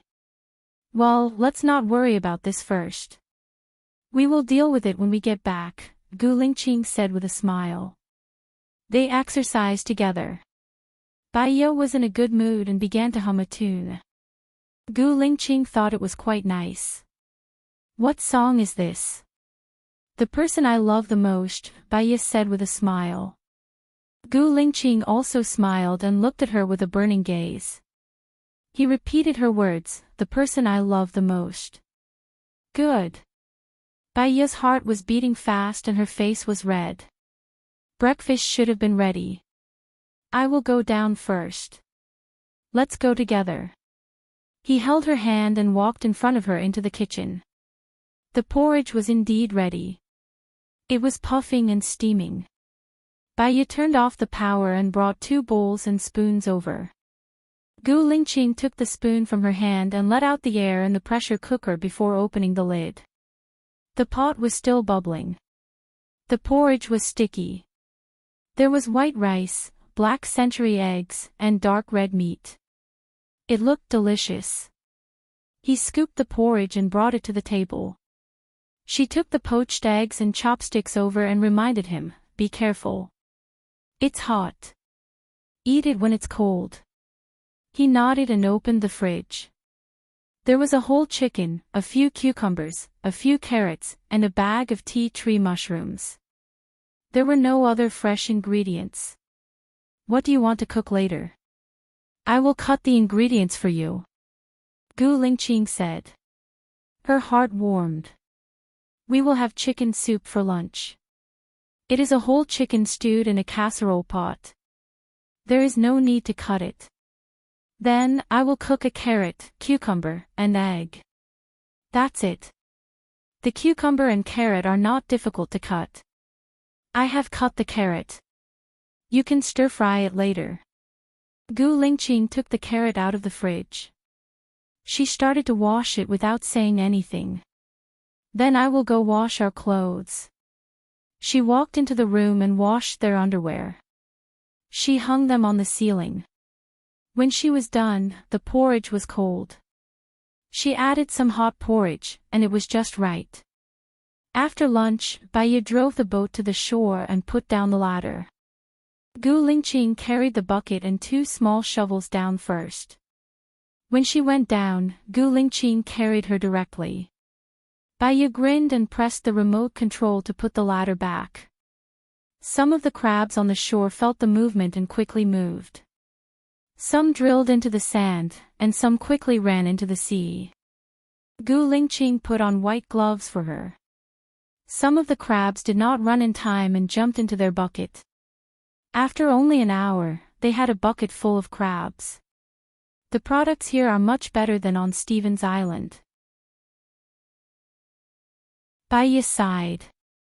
Stephen has lived on that island for more than 20 years, and he often goes there. After a long time, the crabs are not stupid, and they naturally go there less. No one lives here for a long time. The natural enemies of the crabs are migratory birds, but there are not many migratory birds here, so there are many crabs.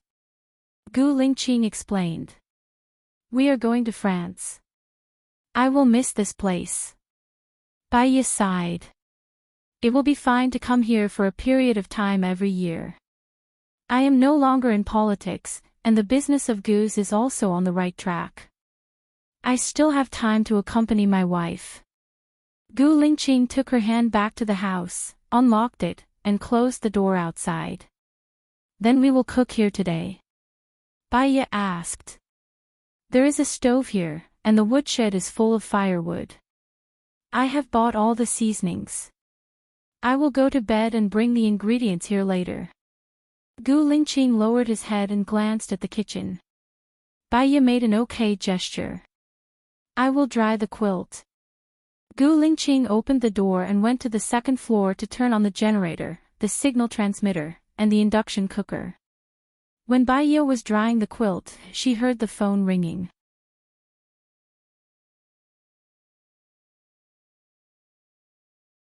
Chapter 449. She took a deep breath and called Alan back. Sorry, I went out to sea yesterday, so there was no signal. It doesn't matter. I think so too. Xiao Nian, I'm at the airport now. I'm going to accompany my grandmother back, Alan said softly. Baya felt guilty. When she was in England, Alan took good care of her and never refused to help her. She promised to treat him to her cooking, but in the end, she did not do it. Will you come again? Of course, I haven't transferred the company to you yet. There are still many things that I haven't done. I mean, I have a lot of business in a land. Besides, I have you and Gu Lingqing as my friends. This country and this city have a different meaning to me because of you. I will come again. Alan said. He said with a smile. When you come again, I will definitely treat you to a meal. Baya promised. No need. I'm afraid that I won't be willing to leave after eating it. Well, I'll check out the room for you. Have fun outside. Alan said meaningfully. Without giving Baya any chance to speak, he hung up the phone. How are you going to get a girlfriend like this? Alan's grandmother complained. Alan smiled gently. If you can't find me, I'll always be with you. You want to be with me forever, but I can't be with you forever. I will live for another 4 to 5 years. You should find a girlfriend eventually. I like Wu Nian very much. She is different from other girls. She is a pure person, just like her grandmother, Alan's grandmother said willfully. Alan smiled. When she has someone else in her heart, if I continue to pester her, she will only be irritated and I will be tired. I want her to be happy all the time. If Gu Lingqing can't give her happiness, I will get her back. All right, Grandma, we should get on the plane. Alan put his arm around his grandmother's shoulder and walked forward. Just as they were about to enter the airport, he turned around and looked into the distance. He knew that Wu Nian wouldn't come, but he still turned around to look. Ridiculous. Baya called Shaniyan back. Where is it? If you want to enter the Ministry of Foreign Affairs, you'll need to go through the interview. I've already arranged it for you. Come to the parliament in the afternoon, Shaniyan said while concealing her anger. I'm sorry. I can't enter the Ministry of Foreign Affairs or the cabinet anymore. I've discussed it with Gu Lingqing. I'll leave here and never come back, Baya said. Shaniyan paused. You and Gu Lingqing are leaving. Could he leave? Now that he's gone, all those years of hard work will go to waste. Shaniyan, we are different from you. Our dream is to live a happy life as a family. We don't care about other things, Baya said in a deep voice. Gu Lingqing's parents won't agree, Shaniyan said with certainty. We will try to persuade them to go with us. If they are unwilling, we will go by ourselves. So, I'm sorry, you don't have to help me arrange it. Thank you, Baya said straightforwardly. You guys, where are you going? Won't you come back in the future? Shaniyan asked as if she was thinking about something. If Gu Lingqing's parents go with us, they probably won't come back. Only you know how much you've sacrificed in order to stabilize the regime and be a good president. We want to be with the person we love the most. All right, I'll stop talking. I'm busy now, Baya said resolutely. She hung up the phone. Shaniyan was stunned on the spot. After a while, she opened the photo album on her phone. There were photos of Lu Shuang and their baby. He envied Gu Lingqing and Baya very much. They could give up everything, family, glory, responsibility, and country, for the sake of being together. But he couldn't, because if he gave up, his family would be wiped out one by one. Baya hung up the phone and called Zhou Hailan back. Baya, where are you now? Why didn't you call me back? Ever since I was admitted to the hospital, Su Jiran hasn't come to see me even once. What about the thing you promised me? Zhou Hailan said angrily. Baya was silent. She had a feeling that she didn't want to care about anything anymore. What responsibility, what burden, what promise? Compared to being with Gu Lingqing, everything became insignificant. I'm on vacation outside now. Let's talk about it when I come back. Vacation? I'm in the hospital and you're actually on vacation. Baiya, let me tell you, if you can't do what you promised me, I won't let you off, Zhou Hailan said arrogantly. She hung up the phone immediately. The moment she contacted the outside world, she felt a heavy pressure on her shoulders. If she could, she really wanted to be isolated from the world. She wanted to stay on this deserted island with Gu Lingqing and never go back. Before she could make the call, an unknown number called. She picked up the phone. Hello, who's this? Baiya, I'm Xiaohe. Thank you for saving me. I've now recovered my innocence and the country has compensated me. I'm now the director of the Southern District Military Office in City A with the rank of Lieutenant Colonel, Xiaohe said excitedly. You deserve it. Baiya was happy for her too. When are we going to meet up? I'll treat you to a meal. I still have a lot of things to tell you. Xiaohe was still excited. All right, let's meet up when I come back from my vacation, Baiya said in a low voice and hung up the phone. There was still one last call from Su Jiran. She didn't want to reply or pick up the call, so she switched off her phone and continued to dry the quilt. Gu Lingqing stood in the corridor on the second floor and looked at her. His gaze was deep and there was a hidden emotion in it. The corner of his mouth was slightly raised. It was worth it. He had given up his dream to be with her. He could live a relaxed and happy life with her children. Knowing how to give up was another kind of scenery. Baiya turned back to look at him after drying the quilt. Gu Lingqing was drying the clothes in the corridor on the second floor. He looked at her and smiled. Baiya went in to cook. She boiled the chicken soup first and stir-fried vegetables in another pot. 1 carrot, 1 egg, and 1 cucumber. She washed them quickly and put them on the stove to cook. In modern society, rice cookers were used in many places. Actually, the rice was more fragrant when cooked in such a big pot, especially at the bottom. If it was cooked for too long, a layer of rice crust would form. It was hard, crispy, and fragrant. Sometimes, it could be eaten with a little sugar or cut into pieces and put in the bowl. It was especially delicious when the soup was poured into the bowl. Today, she specially cooked the rice a little more and made a bowl of rice crust soup.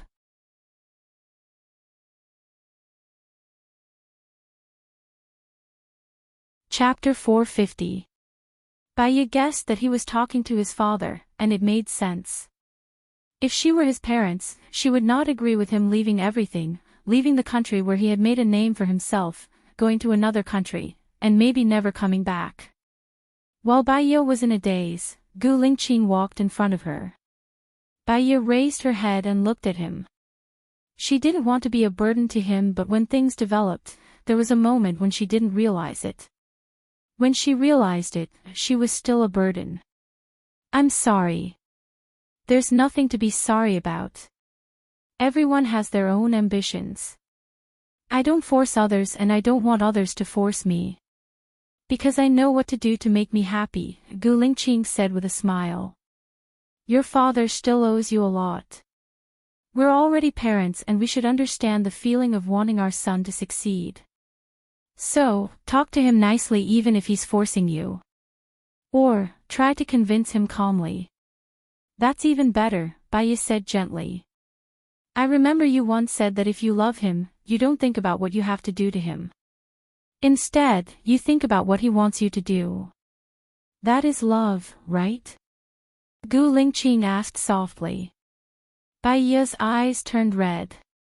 So, you love me more than I love you. I have to love you more in the future. Gu Lingqing smiled and rubbed Baiya's head. Can we eat now? I'm full. I'm going out to hunt. I forgot to ask you.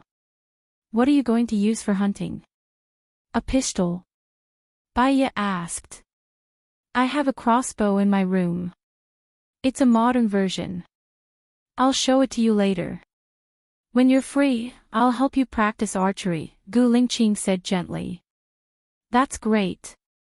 I want to practice, Baya said with a smile. Gu Lingqing held her hand and brought her downstairs to eat. After eating, she saw his crossbow. It was different from what she had imagined. She thought it was a bow and arrow, but it wasn't. It could be done with one hand on the trigger. She seemed to have seen it in a sci-fi movie. This crossbow is small and easy to carry. Its range and strength are 3 times that of a bow and arrow. There's also an enhanced version of the arrow. It can penetrate a wild boar's head from 10 meters away. The poison at the tail of the arrow has a knockout effect. Basically, it can subdue the enemy in one move, Gu Lingqing explained to Baya. He also wanted Baya to be at ease. Sounds good. It's already past 12 o'clock now, so you have to come back before 3:30, no matter if you catch any prey or not. I'll be worried about you. Also, do you have a flashlight here? Take it with you, just in case. Let me tell you, if you don't come back by 10 o'clock, I'll go and find you, understand? Baya said. Do you understand? Gu Lingqing chuckled and rubbed her face. Yes, Chief. Come back early, Baya said reluctantly. I won't go out. Wait for me to come back, Gu Lingqing said. Oh right, bring an umbrella. The weather in the ocean is not good.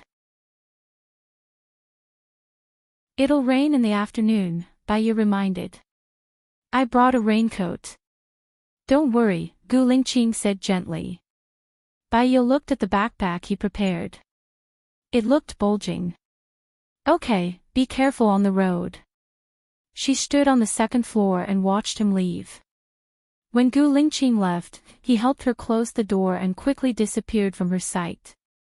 As soon as he left, this place instantly became cold and empty. She didn't want to miss him too much, so she started to clean every room, making sure that it was spotless. After she was done, she looked at the time. It was already 4 o'clock. She put away the quilt and bedding and put them on the bed. His clothes were hanging in the closet. Maybe it was because Gu Lingqing had just brought the clothes over not long ago, so they didn't go moldy. The weather by the sea was too humid. It was the same for people. After she was done, she stood on the balcony and looked into the distance. From time to time, she would look at her phone. The anxiety of waiting was really annoying. At 5:36 a.m., she heard someone knocking on the door. She was worried that it was a wild animal and asked cautiously, "Who is it?" "It's me." Gu Lingqing's voice was heard. Baya smiled brightly. "I'm coming." She happily came down the stairs and opened the door. Gu Lingqing seemed to have hunted a lot of game. He got 2 sacks and one of the sacks seemed to have something moving. "What is it?" "Let's go to the woodshed now." "Take out the mat and form a circle," Gu Lingqing said. She had seen the sleeping mat in the cupboard when she was cleaning up earlier today. She immediately went to get it and formed a circle. "Let the joint face the corner of the wall," Gu Lingqing said. "Oh." Baya straightened it and piled a lot of wood outside the joint to ensure that the circle would not fall easily. Gu Lingqing turned the moving sack upside down. 2 big rabbits came out, followed by 1, 2, 3, 4, a total of 8 small rabbits. Baya was surprised and looked at Gu Lingqing. "Why are there so many of them? And they are still alive. How did you catch them? Haven't you heard of rabbits catching a nest?" "I followed the rabbit home, and then I killed all of them," Gu Lingqing explained. "Rabbits, they are quite cute." She couldn't bear to eat them. However, this world was a survival of the fittest. This was the natural law of survival. Perhaps, only young ladies who lived in a greenhouse without worrying about food and clothing were qualified to pity small animals. Gu Lingqing poured out the things in the other sack. Bai Yi saw 3 pheasants. She didn't know if they were dead or in a coma. There were also a lot of bracken and some wild vegetables that she didn't know the name of. Are you still digging wild vegetables? I saw it on the way. There are a lot of matsutake in it. You can put it in the chicken soup. Gu Lingqing said and picked up the pheasants. I'll have to trouble you to boil more hot water later. I'm going to deal with the pheasants. We have so much food. You don't have to go hunting tomorrow. Hee hee. Bai Yi said with a smile. She wanted to stay with him. Gu Lingqing smiled. Do you know how to take a bath in this place? How? Bai Yi asked. Gu Lingqing took her to a small room inside. There was also a stove. Different from the stove used for cooking, the pot was very big. This is for taking a bath. When I was a doctor, I went to the mountains for voluntary consultation. I took a bath in a resident's house.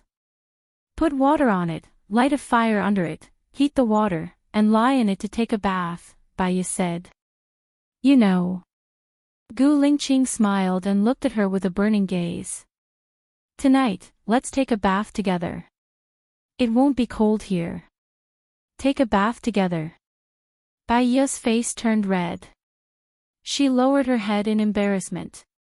Her eyes flashed and she said, I'm going to make dinner now. I haven't finished the lunch. We can eat when it's hot.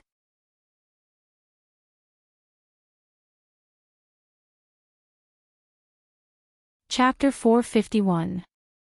Bai Yi didn't refuse.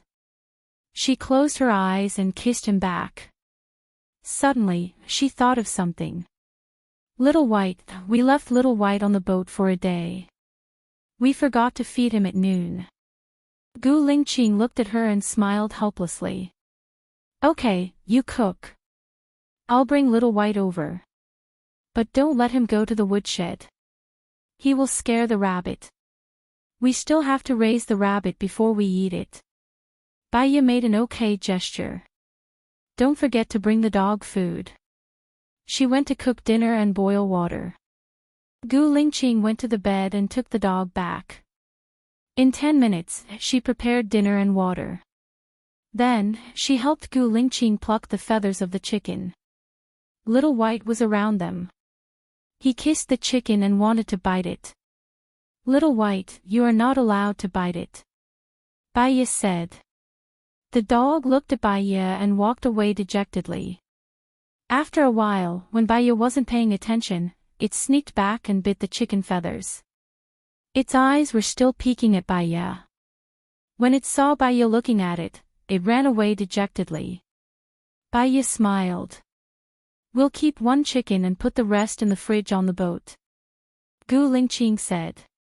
Bai Yi nodded. That's good. I can try to make different kinds of dishes with the chicken. I won't get tired of it these days. Gu Lingqing looked at her. Her eyes were full of tenderness. When they finished cooking the chicken, the sky was dark. The dog was tired and full. It lay on the ground and took a nap. When Gu Lingqing went to the boat to put the chicken, he picked up the dog and put it back in the kennel on the boat. In the evening, Bai Yi made a bowl of mixed bracken in addition to the leftovers from the day. Did anything interesting happen when you were hunting today? Bai Yi asked. Gu Lingqing shook his head, thought for a moment, and said, the most interesting thing is to find prey, the moment you catch it, and the surprise when you see them. Can you teach me all these skills? I want to go with you in the future. I'm a bit bored at home, Bai Yi said softly. Hunting is hard work. Gu Lingqing didn't want her to suffer. It's fine as long as I don't think it's tiring. If I think it's tiring, I won't go anymore. How about this? Tomorrow, you take me hunting. We won't be able to catch anything. Anyway, we already have food, so it's fine even if we can't catch anything. Right? Bai suggested. Yes, I can do anything you say, Gu Lingqing said helplessly.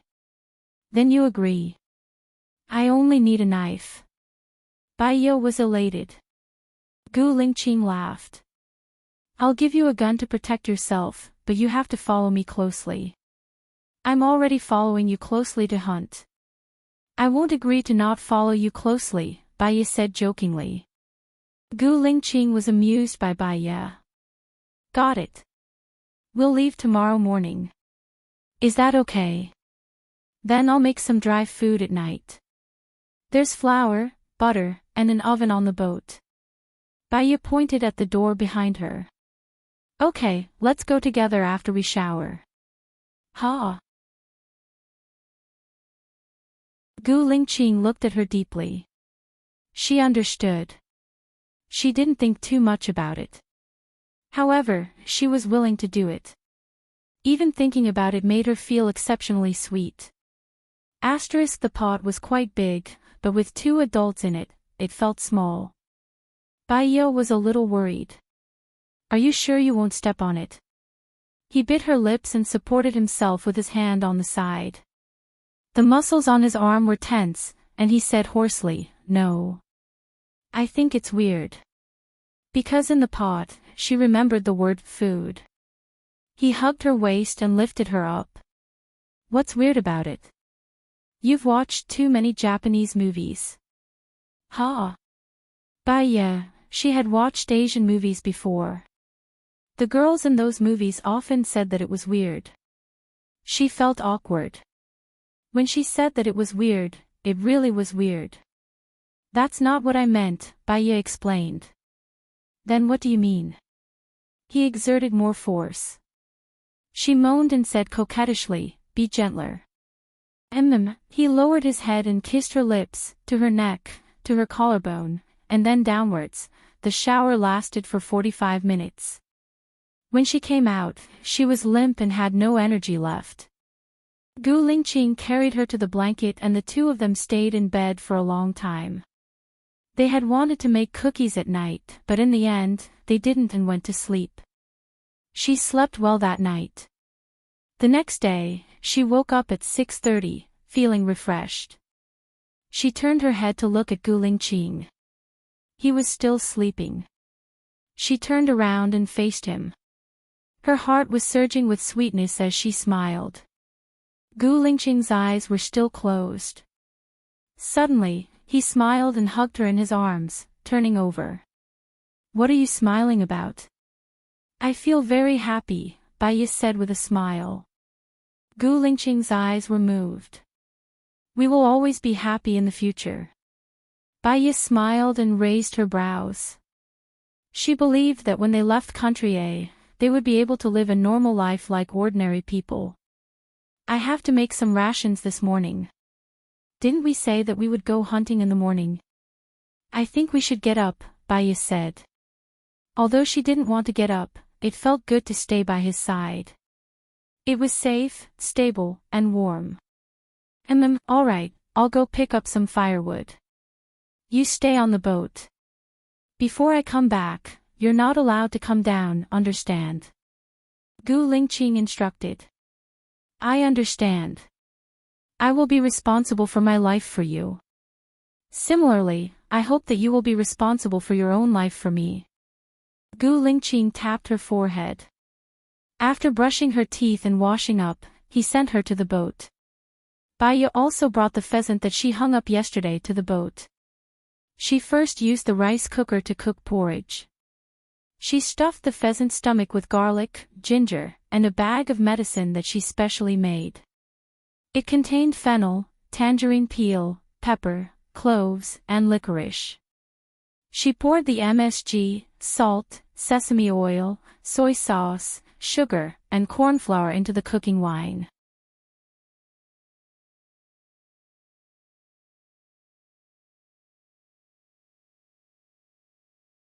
Chapter 452. The forest was more magical than she had imagined, but it was also more dangerous than she had imagined. The danger did not lie in the large animals, but in the small animals and insects. It was not easy to see them with the naked eye, such as spiders and snakes. If she was not careful, these things could kill her. So, she always had a wooden stick in her hand to clear the path in front of her. The forest was hotter and humid than the outside, and the ground was slippery. Baiya tried her best to follow Gu Lingqing, not wanting to be his burden. But she could feel that he was still slowing down to wait for her, and he was more careful than usual. It's a pity that there are no bamboo shoots in this season, or it would be delicious. Baiya sighed. There are no bamboo shoots now, but there are matsutake mushrooms. Gu Lingqing explained. Baiya stopped and looked up. Above her head were dense leaves. This geographical environment was indeed suitable for the growth of fungi. She patted Gu Lingqing. Doesn't that look like a grapefruit? Gu Lingqing looked up. It looks like it. Wait a minute, be careful of the snakes on the ground and the spiders on top of your head. Gu Lingqing reminded her. He took off his belt and climbed up the tree in no time. That posture was really cool. Baiya smiled and watched him pluck the grapefruit. Xiaoya, be careful. He threw the grapefruit down. Baiya dodged. Gu Lingqing only plucked 3 grapefruit. He would not be able to carry any more. Baiya took out one. It was very heavy. She used a knife to cut open the grapefruit and peeled it a little.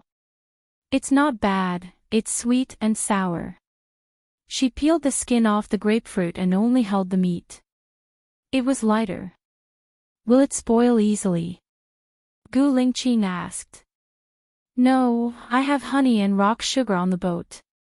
If we can't finish them, we can make honey grapefruit. It's better to drink tea. Baiya looked up at the tree full of grapefruit and sighed. Nature is really amazing. I found a lot of chestnut trees yesterday. Do you want to eat chestnuts? Let's go and hunt some chestnuts on our way back. Gu Lingqing said lightly. He had seen a lot. He had stayed in the forest for a long time and witnessed the gifts of nature, as well as the cruelty of nature. Baiya had only come to the forest when she followed him. The last time, she had only walked with him for a while. She was pleasantly surprised. That's great. Let me tell you, chestnuts can be boiled, stir-fried, and roasted. They're also very nutritious. Yes, I'll pick more when I get back. Gu Lingqing said as he pulled her forward for another half an hour. Suddenly, he stopped, chose a spot, and squatted down with Baiya. Baiya didn't even dare to breathe heavily. He stared at the direction Gu Lingqing was looking at. First, the bushes moved. Not long after, a pair of tusks appeared. A big wild boar made a goo-goo sound and swaggered out. That wild boar was very big. It was estimated to be 200 pounds. It was much bigger than the one they caught before. Compared to this one, the previous one was probably underage. Gu Lingqing picked up the crossbow and aimed at the wild boar. The wild boar looked in Gu Lingqing's direction and discovered Gu Lingqing. It ran towards the bushes on the right at lightning speed. Squat here. Gu Lingqing ordered. He jumped out of the bushes and chased after the wild boar. He didn't dare to chase too far. He was afraid that Baiya would be in danger and he wouldn't be able to save her in time. Baiya didn't want to be a burden. She would hide when he asked her to. But, she seemed to have heard a strange sound. She turned around and saw the wild boar that was estimated to be 200 pounds staring at her. Baiya was so scared that her legs turned to jelly. She sat on the ground and remembered that she had a gun in her bag. She went to take the gun. But it was too late. The wild boar rushed towards her. She instinctively threw the bag at it and shouted, Gu Lingqing. When Gu Lingqing heard Baiya's voice, his heart skipped a beat. He immediately turned back. The wild boar didn't stare at her. It ran to the bag and used its nose to sniff at the chicken meat. It took a big bite out of it. Baya guessed that she would be the wild boar after it ate the chicken. She quickly stood up, climbed up the tree and stared at the wild boar. Gu Lingqing arrived. He fired the crossbow at lightning speed. The arrow was shot out and went through the wild boar's head. The wild boar swayed a few times and fell to the ground. He didn't have time to check on the wild boar. He looked at Baya. "Are you okay?" Baya was still in shock. She shook her head. "I'm fine." She came down from the tree. Before she landed, Gu Lingqing carried her down and apologized. "I'm sorry. I was careless. This forest is their territory. They are more familiar with the road than me. I'm useless. It has nothing to do with you. Besides, I think that the wild boar smelled the chicken on me. So, I threw the bag and it chased after the bag. You can carry the food in the future. I will improve my survival skills. I won't let you worry. Baya promised. She said. Gu Lingqing saw that she was really fine. He was relieved. He had to be more careful when he brought her out in the future. He would rather not have food than let anything happen to her. Baya looked at the wild boar on the ground. Our chicken is gone. That pig looks huge. How are we going to bring it back? Gu Lingqing looked at the time on his phone. It was 12:10 p.m. With it, our trip was not in vain. We can probably eat for a few months. Let's go back now. Eat some biscuits and drag it back. It's too heavy. Baya suggested. Actually, we can deal with it here. We won't eat the internal organs, but other animals will eat it. Gu Lingqing said and walked towards the wild boar. Baya turned around and did not look at Gu Lingqing. She ate the biscuits. This was the law of survival in nature. The strong preyed on the weak. No one was a fairy who could survive by drinking dew. After 15 minutes, Gu Lingqing walked towards her. Let's go. The smell of blood will attract nearby carnivores. Then. Her mind flashed. Wouldn't they be able to catch all of them at once? Gu Lingqing saw her doubts. Do you eat wolf meat? Baya shook her head. Do you eat lions and tigers? Gu Lingqing asked again. Baya shook her head again. Those are protected animals. Stay. When they want to eat us, we can only kill them. To avoid unnecessary harm, let's go. Gu Lingqing said and held her hand. Baya looked at the sack. It was bulging and blood-stained. Have you dealt with it? Yes, almost. Let's go back first. After we go back, I'll go pick the chestnuts and you'll be responsible for the meat. Is that okay? Gu Lingqing asked. Sure, I'll help you carry it. You need too much strength to carry it like this. The blood will also rub on your body. Baya suggested. It's okay. Just walk properly. This weight is nothing to me. He felt sorry for her and did not want her to be tired.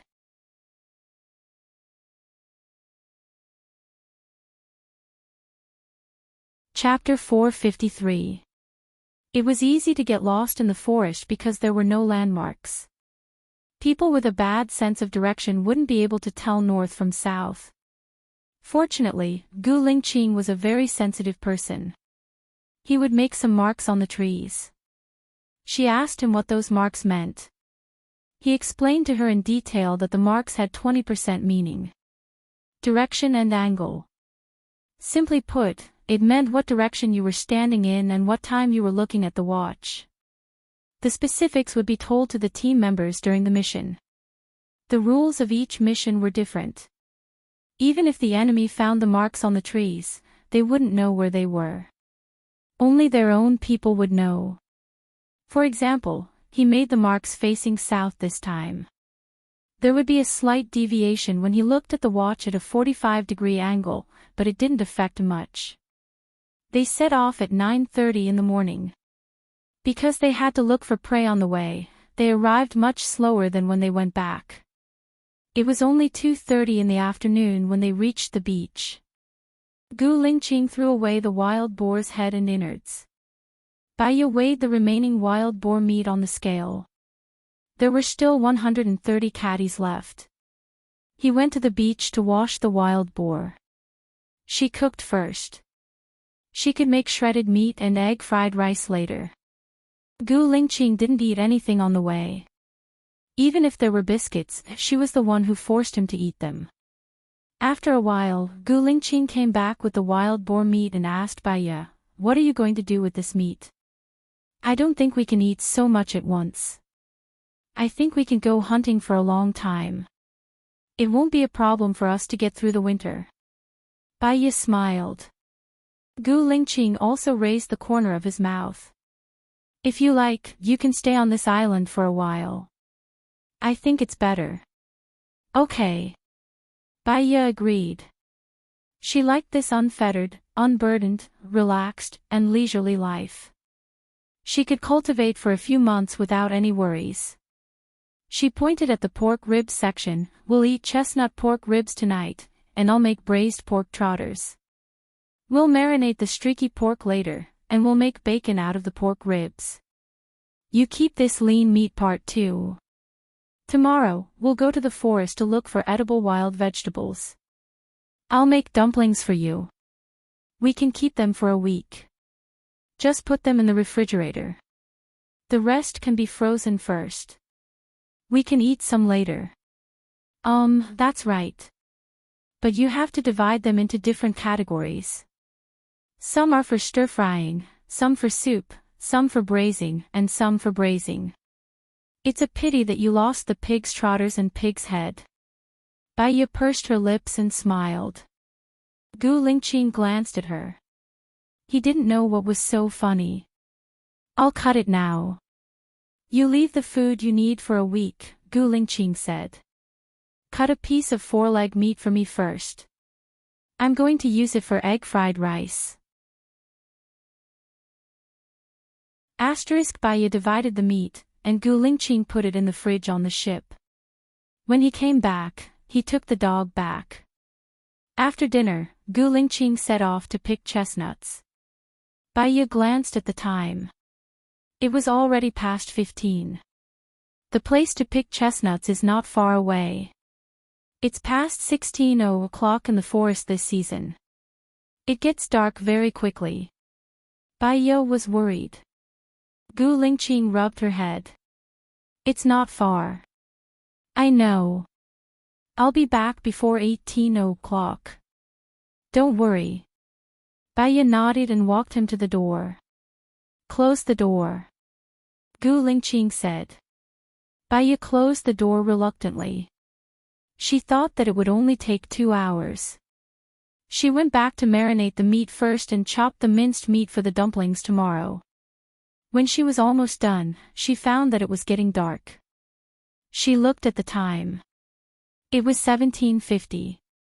She turned on the light and went to the second floor to look outside. From afar, she saw a figure coming. It should be Gu Lingqing. Bai couldn't help but smile. He was a man of his word. He would do what he promised. She saw him approaching and quickly ran down the stairs. When she heard the first knock on the door, she opened the door and said with a smile, "I'm so happy to see you." Gu Lingqing came in with 2 sacks and frowned. "It's cold.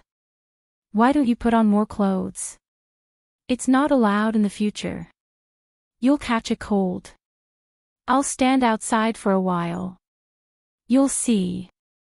"That's not allowed either," Gu Lingqing said. He took the 2 sacks to the kitchen and poured out the chestnuts in one of the sacks. Bai was surprised to see the original chestnuts. She squatted down and picked one up. "You mean this hedgehog-like thing is a chestnut?" This one grows on the tree. If it accidentally falls and pricks a person's head, he'll definitely die. Gu Lingqing picked up one on the ground and broke it open. There were 3 black chestnuts inside. So, it's really chestnuts. You picked so many. Bai Yi sighed. One is a very big chestnut for making soup. The other is a small chestnut that can be cooked and eaten. It's sweeter. I didn't really pick it. I just picked it up after it fell from the tree. I should have followed you. That way, I can help you pick it up and it'll be faster. Gu Lingqing pinched her nose. You're under the tree, and I'm on the tree. I'll be worried. On the tree, under the tree. Why did she feel that they were like monkeys? She smiled. Then I'll peel some big ones to make soup. Wear gloves. Don't get pricked. Gu Lingqing said. He looked at her thin and tender hands. Forget it. I'll do it. You boil the water and put the chestnuts in cold water. It'll be easier to peel them. Oh. Are you hungry now? I ate shredded meat and egg fried rice at 15 p.m. It's only 18 p.m. now. Of course I'm not hungry. Are you hungry? Gu Lingqing asked. Bai Yi smiled and shook her head. I'm not hungry either. She went to boil the water. After cooking the chestnuts, she watched Gu Lingqing peel the hedgehog-like things. He was very fast. Soon, he was done peeling. It looked like a sack. After peeling, there was probably a third of it left, but it was still a lot. They didn't have to go out for the next few days. After he was done peeling the big ones, he peeled the small ones. The small ones were a little big. They were half the size of the sugar-fried chestnuts sold in the market. The big ones were also half the size of the sugar-fried chestnuts. So, the small ones were only a quarter of the big ones. It took more time to peel them than the big ones. Bai Yi boiled the chestnuts. When she put them in cold water to cool, she wanted to help Gu Lingqing. You need to use a knife to peel the chestnut. Do you know how to make 4 cuts on it? Gu Lingqing asked worriedly. Of course. Gu Lingqing felt that she could make a cut. Forget it. You can make the pork trotters. I'll do it. I can do it. I'll be careful. If I make a cut again, don't let me do it again. She wanted to help him. You can make the pork trotters now. You're good at that. It takes a long time to cook, right? Gu Lingqing asked. This kind of pot is fine. Don't worry about the firewood. You just need to add firewood from time to time. Aren't we going to make chestnut pork ribs? We have 2 pots. What about lunch? There's still a lot of rice left for lunch. Just put it on top of the pork ribs soup and steam it. We can also steam it.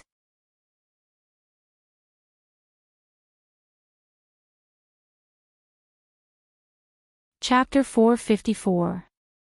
He paused for 5 seconds and said, there doesn't seem to be any vegetarian dishes. It's easy to get inflamed if you eat like this. Don't you have matsutake and chestnuts? Tomorrow morning, we'll go to the forest to look for wild vegetables and eat dumplings. Bai Yi glanced at the matsutake mushrooms that she had washed. Gu Lingqing nodded. Let's roast pork trotters then. He continued to peel the chestnuts. Why did she find him so adorable? She started a fire and boiled the pork trotters in the water to remove the dirt. The fire was very strong, and she only needed to add a little from time to time. After covering the pot, he peeled off the black chestnut skin, leaving only the yellow meat. Isn't it roasted pig's trotters? Gu Lingqing's voice sounded. Bai Yi chuckled. She understood what Gu Lingqing meant. She turned to look at Gu Lingqing and said, all right, Mr. Gu, you're reliable. This is a piece of cake for me. Don't forget that when you knew me, I was holding a scalpel. Gu Lingqing stopped talking, but the speed at which he peeled the hedgehog's shell sped up. He murmured, if I had known, I wouldn't have picked so many. Bai Ye was once again amused by Gu Lingqing. He lowered his head and peeled the skin while saying, tomorrow, you still have to go harvest with me. We need to store more. These are seasonal. After this season, there will be no more. Especially in winter, there will be less food, right? Gu Lingqing looked at her back and softly replied, if possible, he could really spend the winter with her here. Anyway, as long as there was internet, they could video call each other. It was a rare opportunity for him to go back for an inspection. But what if she was pregnant? What if she was sick? Gu Lingqing took a deep breath. These things were too far away. He didn't want to think about them for the time being. He just wanted to cherish the present. After he was done, he took Bai Ye's knife. Alro, you peel. Bai Ye stopped struggling and listened to him, peeling the chestnuts. Seeing that the water was boiling, she scooped out the pig trotters and washed the dirty things with clean water. After scooping out the dirty water in the pot, she put a little oil in the pot, increased the fire, and slightly stir-fried the pig trotters. The main thing was not to occupy the pot with the skin. Then, she added cooking wine, soy sauce, ginger, sugar, and seasoning packets. Let it simmer in the pot for 2 hours. They would definitely be late for dinner today. Fortunately, they were already late for lunch. She scooped out the rice from the other pot, washed the pot, and filled it with water. She first boiled the ribs for the same purpose, to remove the dirt. When he was done, he came back to peel the chestnuts. Are you tired? You've been busy since morning and haven't rested yet. Gu Lingqing felt sorry for her. I'm not tired. I feel very fulfilled. It's good for me to sleep at night. You know that I often have insomnia in the past. Bai Ye said with a smile. We won't go hunting tomorrow or dig wild vegetables in the morning. I'll ask someone to send some vegetables here. We can sleep late and have a good rest. We'll go out to hunt chestnuts in the afternoon. Then can I ask your people to bring more things here? Bai Ye asked. Of course. What do you want to bring? Write it on a piece of paper. I'll ask someone to bring it here tomorrow. Bai Ye made an okay gesture. Half an hour later, the kitchen was already very fragrant, which made people's appetite increase. It was easy to make the ribs soup. She scooped out the ribs, cleaned them, and boiled them in the water again. Then, she added ginger, cooking wine, and spices according to personal preference. However, Bai Ye wanted to eat the fresh ones, just like the ones from 2 years ago. So, she didn't add spices. When the ribs were soft and tender, she added matsutake mushrooms and cooked them together. When it was out of the pot, she only needed to add a little salt. She didn't even need to add MSG, it's delicious. It's as delicious as 2 years ago. Bai Ye ate 2 bowls of rib soup and was very satisfied. Seeing that she was happy, Gu Lingqing was also in a good mood and ate 2 more bowls of rice. She looked at the red dots on his palm and held his hand worriedly. What happened? I was in a hurry and got pricked. It's okay. I'll sleep for a while and I'll be fine tomorrow. Gu Lingqing withdrew his hand and said indifferently. Bai Ye felt guilty. He peeled the ribs so quickly because he wanted to help her. If she had agreed to let him do it, he wouldn't have been in such a hurry. Gu Lingqing, I'll listen to everything you say in the future. I'll do whatever you want me to do. I won't be stubborn anymore. If I really don't want to, I'll express it to you. After we analyze the pros and cons, you'll still make the decision, Bai Ye promised. Gu Lingqing chuckled. I've tried for so many years, but I still couldn't change your stubborn temper. Look at how distressed you are after being pricked by the chestnut. Do you want it? Baya asked. Yes, but I still hope that you can be yourself and be happy. Don't be unhappy. If you're happy, I'll be happy, Gu Lingqing said gently. She understood. It wasn't from the time when he was strong, but from the time when they saved the pregnant woman together. They had known each other for 5 years and experienced many things. Gu Lingqing seemed to be resolute and domineering, but most of the time, he still gave in to her. Even if she made a mistake and he was angry, it was because he risked his life for her, not because of the mistake itself. Love was like a waltz. There were advances and retreats so that it could be managed well. If the other party kept giving in, one day, they would go to the edge of the cliff. I know, you're right. I'm a little full. It's not good for my stomach to sleep like this. Can we go for a walk on the beach outside? Baya asked. It's more dangerous outside at night. Many felines have night vision, but we can't. They're much more agile at night compared to us, Gu Lingqing explained patiently. That makes sense. Gu Lingqing held her hand. After washing the dishes, I'll go for a walk with you on the rooftop. Baya smiled. Sounds good. You can tell me about your past. It's all killing, there's nothing much to tell. Gu Lingqing didn't want to talk about it, and her eyes dimmed. She noticed that she said the wrong thing. Gu Lingqing didn't want to remember, and she didn't want to be sad. Then I'll tell you about the interesting things I saw, she immediately corrected herself. Gu Lingqing smiled. Okay. After eating, they washed the dishes together. There were still a lot of unfinished food. The weather was cold, so it wouldn't go bad, so they put it in the cupboard. Before going to the rooftop, Gu Lingqing put on a coat for Baya, held her hand, and opened the door to the rooftop. The moon was very bright that night, and the rooftop was shining with a bright silver light. Although the sea breeze was cold, it was very comfortable when it blew on her face. She was happy and excited. She turned around, and with both hands on Gu Lingqing's chest, she looked at him with a burning gaze. The reflection of the moonlight was in her eyes.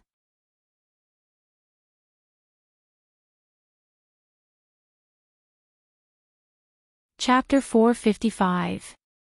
Gu Lingqing hugged her shoulders, looked up at the moonlight and said softly, "Our common home." The next morning, she slept until 9 a.m. and woke up naturally. She looked to her side and realized that Gu Lingqing was not there.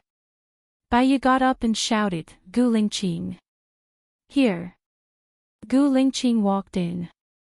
Baya saw that he was there when she called for him. It was a warm feeling and she smiled. "I think I slept late." "It's okay, it's good. I've already made breakfast. Get up and eat. What do you want to bring over?" "Write it to me later and I'll get them to bring it over," Gu Lingqing said and passed the clothes to Baya. "I'll write it now. I was too tired yesterday and didn't have time," Baya said apologetically. "Brush your teeth and eat breakfast first. There's no rush." Okay.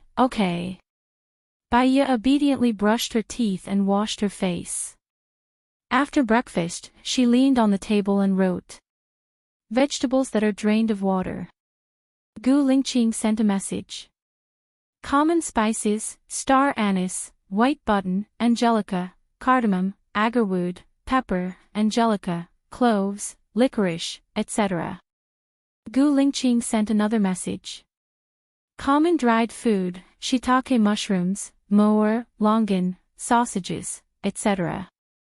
And rice." The corners of Gu Lingqing's mouth lifted. "I asked them to prepare a beach bike." Baya looked at Gu Lingqing and smiled. "That's great. I also want salted goose and dried lamb legs. With these ingredients, we can stay here for a few months." Gu Lingqing nodded and sent all the things she wanted. Oh yeah, common medicine. Prepare more, especially anti-inflammatory drugs. They can save lives at critical times, Baiyi reminded. Gu Lingqing smiled. I've said that. Let's go to the forest to dig for wild vegetables. I'll introduce you to some plants. Gu Lingqing stood up. Baiyi looked at her watch. It's already 10 a.m. Can we make it in an hour? I have to come back and cook. Yeah, just strolling around. Before going out, he first fed the dog food and water. When they went out, Gu Lingqing would patiently tell her the names and functions of many plants. She suddenly remembered something. Don't forget to remind me to make honey pomelo tea today. Got it. Gu Lingqing stopped and looked ahead. This is chrysanthemum, right? Baiyi asked. When we don't have anything to eat in the wild, we eat this. We choose the tender sprouts and eat them directly, Gu Lingqing explained. Then can we eat it by stir-frying it? Baiyi asked. Gu Lingqing nodded. It should be edible. Let's pick it first. I'll go back and check online. Good idea. Baiyi smiled. Soon, there would be a plane carrying food ingredients over. They had plenty of food to eat. What they were enjoying now was mainly fun. After she was done, Baiyi looked at the time. It was almost 11 o'clock. I think we should go back. Should we pick chestnuts or go fishing in the afternoon? Let's go fishing. There are plenty of chestnuts at home. Hee, you're right. She walked in front happily. This place was not far from their house, so she recognized it. When they reached home, Gu Lingqing went back to work.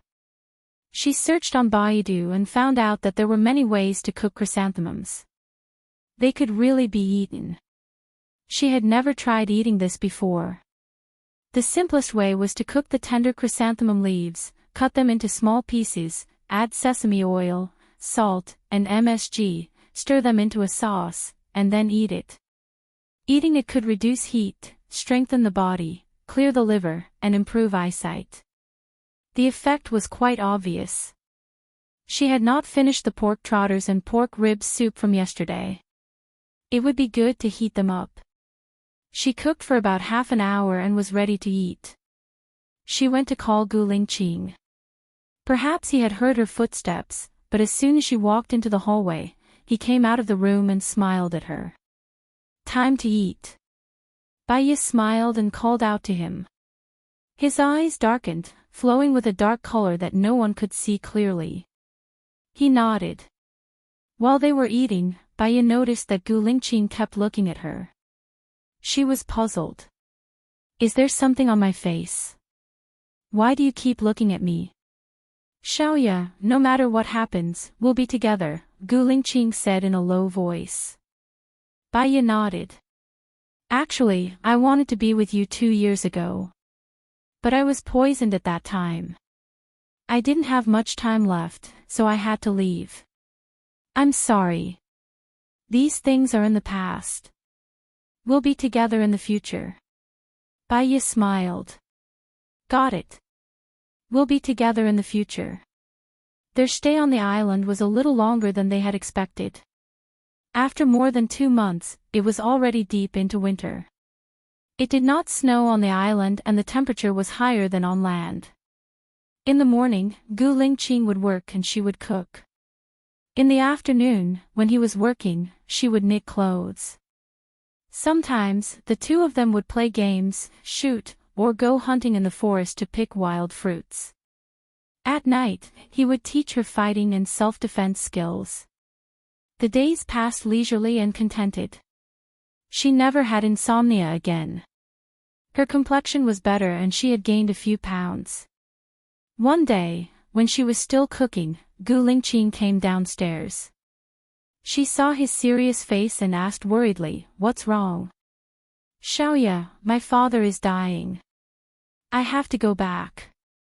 Are you coming with me or waiting for me at home? Gu Lingqing asked. Bai Ye's heart skipped a beat. She did not want to stay on the island alone and wait for his news. That would make her helpless and unable to do anything. She held his arm. I'll go with you. No matter what happens, we'll bear it together. I'll always be by your side. Gu Lingqing held her hand and nodded. Okay, the plane will arrive in an hour. There were some words that she could say if he was her patient. But he was her lover, so she could not say it. She could only accompany him, feel his emotions, and feel his heartache. I'll prepare the meal and we'll leave after eating. When we get there, we might not even have time to eat. After all, he is your father. You have to accompany him for the rest of the journey. Take care of yourself so that you can take care of others better. You can't not eat, Bai Yi said vaguely. She was worried that he was in a bad mood and could not take care of himself. Gu Lingqing nodded. Okay. He let go of Bai Yi's hand and walked to the yard to light a cigarette. She stood at the door. She knew that he was in a bad mood and did not disturb him. Sometimes, it was better to be alone. She quickly cooked. She knew that she would not be back for a few days, so she only made 2 dishes.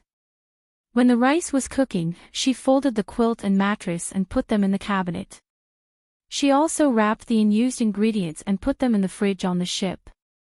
When the meal was ready, she went to look for Gu Lingqing. Gu Lingqing was still smoking. There were already 3 cigarette butts at his feet.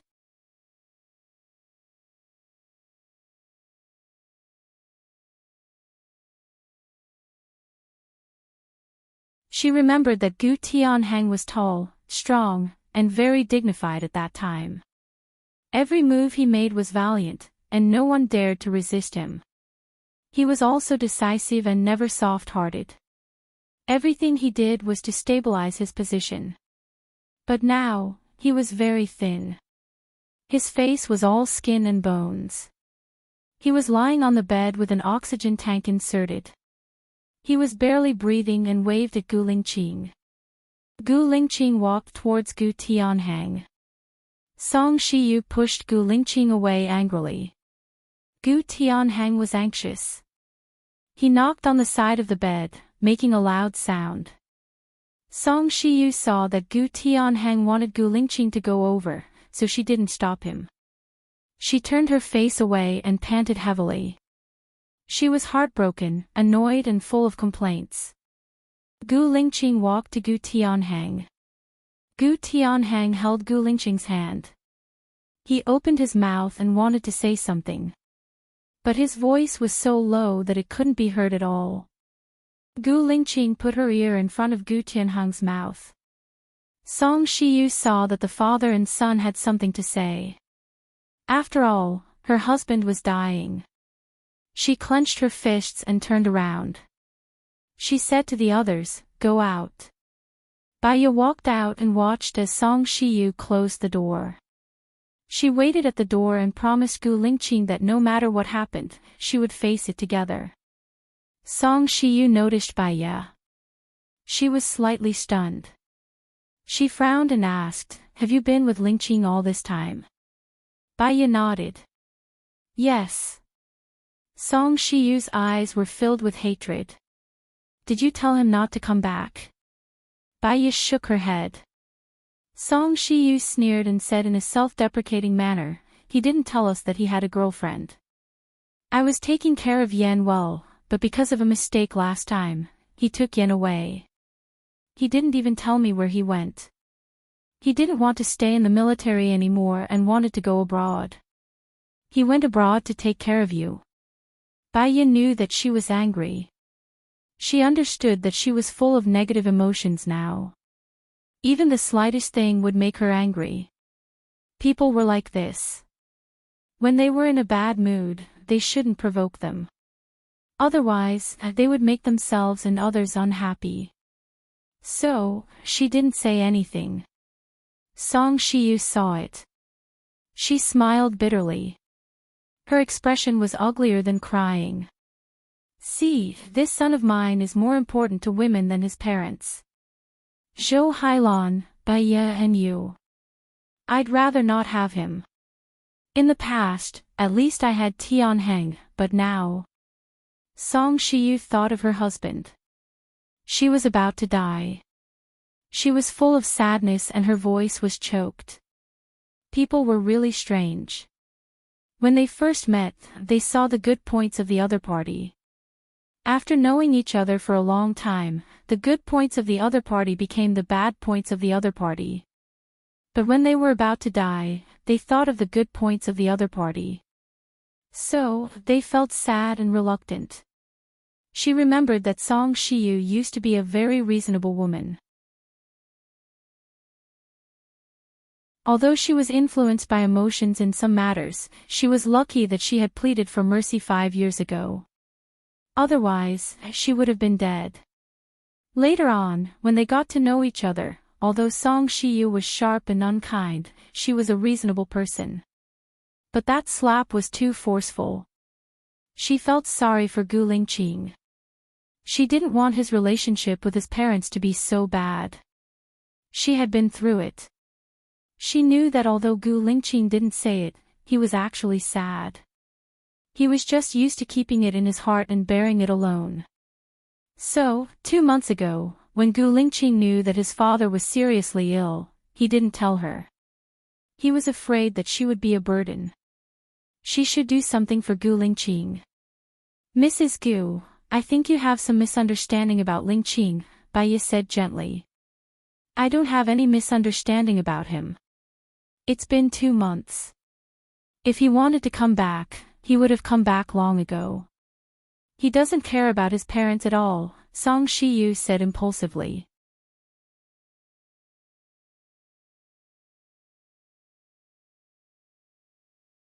Chapter 457. He can't come back. Why can't he come back? Isn't he back now? Song Shiyu didn't understand. There are some things that he doesn't want to say because he doesn't want you to worry. What happened to Xiao Yan wasn't a coincidence. It was a trap. Apart from Xiao Yan, Gu Lingqing was also set up. He almost lost his reputation and his life was in danger. He left the military area and country A because he had no choice but to exchange for peace. What he wanted was never fame and fortune, but the happiness and health of his family, Baiye said with red eyes. Song Shiyu looked at Baiye suspiciously. What do you mean? Who set up my son? Who wanted his life? It's more responsible than you think. Then tell me in simple terms. Song Shiyu raised his voice and stared at Baiye. Baiye hesitated and lowered his head. It's the worst thing to say half of it and not tell the other half. If you don't tell me, I'll ask him. If you don't tell me clearly today, I'll cut off all ties with him. He doesn't need to show up at his father's funeral. He doesn't deserve to show up. I won't care about your life and death in the future. When I die, I don't need him to burn incense on my grave, Song Shiyu said fiercely. Baiye really didn't want Gu Lingqing's parents to have a bad relationship with Gu Lingqing. He sighed and said, Do you know what happened to Xia He? Didn't they say that the mission was fake? Xia He has been acquitted and is now working in the military office of South District in City A. The country has compensated her. What does it have to do with her? Song Shiyu was confused.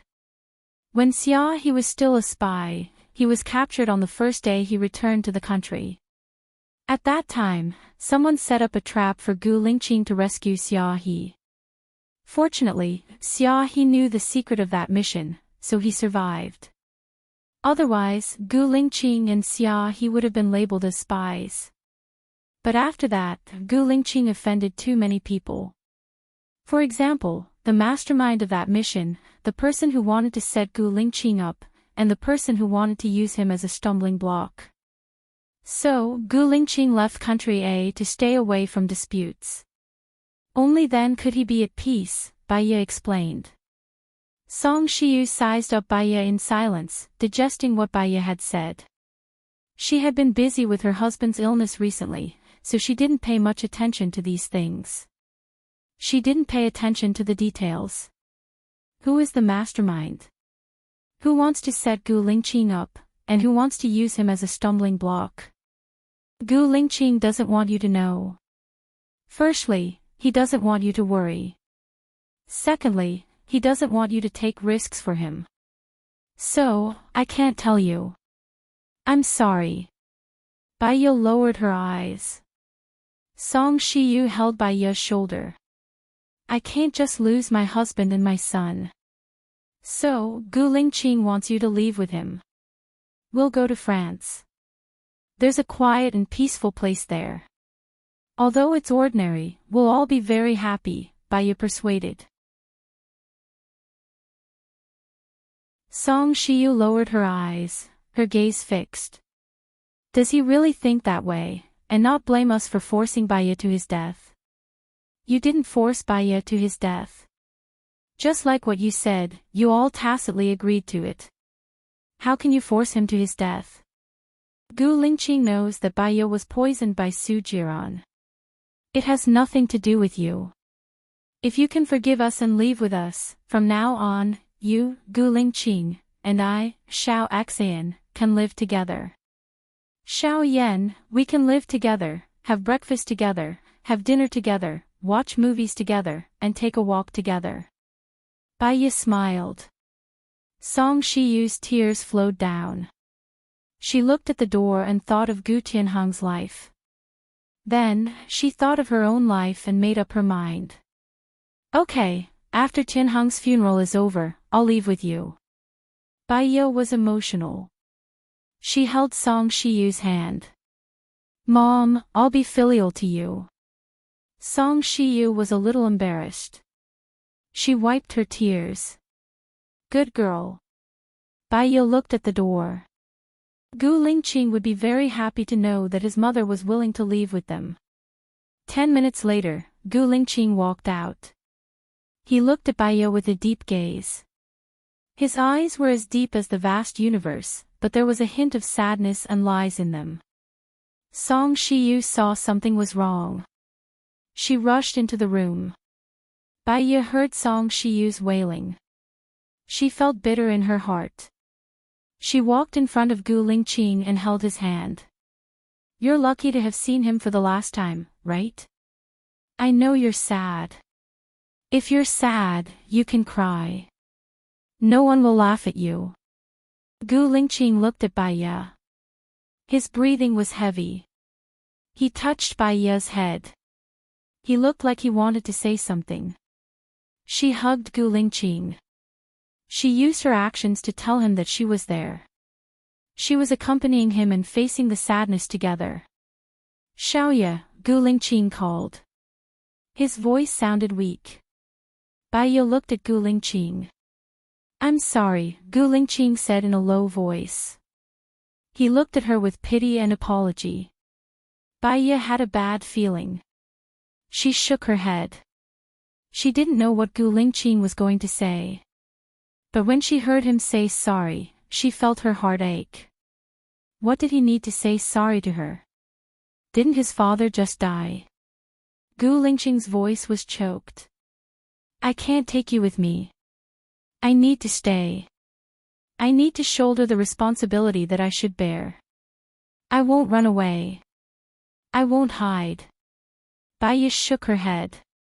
The difference in her heart was huge. She had just convinced his mother to go with them. Why? Gu Lingqing smiled bitterly. His eyes were misty, but he didn't stay. I have something that I have to do. Xiaoya, you go first. I won't go. I'll be wherever you are. We said before that we'll be together forever. No matter what happens, we'll never be separated. Have you forgotten about that? Didn't you say that you'll listen to me in the future? I want you to go to Bordeaux. Take care of Xiao Yan. Wait for me to come back. Gu Lingqing said in a low voice. didn't you say that I'll do what I want? Gu Lingqing, you're lying. You don't keep your word. You're always like this. Bai cried and complained. I won't go. If we go, we'll go together. If you choose to fight, I'll be with you. If you choose to live a comfortable life, I'll be with you.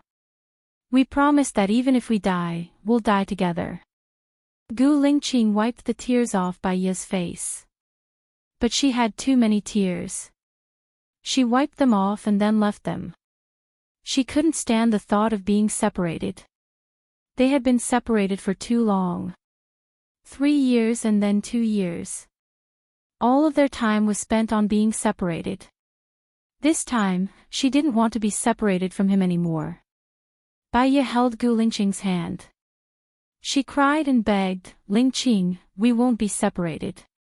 No matter what happens, even if the sky falls, we won't be separated. Don't chase me away. Even if you chase me away, I'll run back. You know, I'll do a lot of things secretly that you don't want me to do.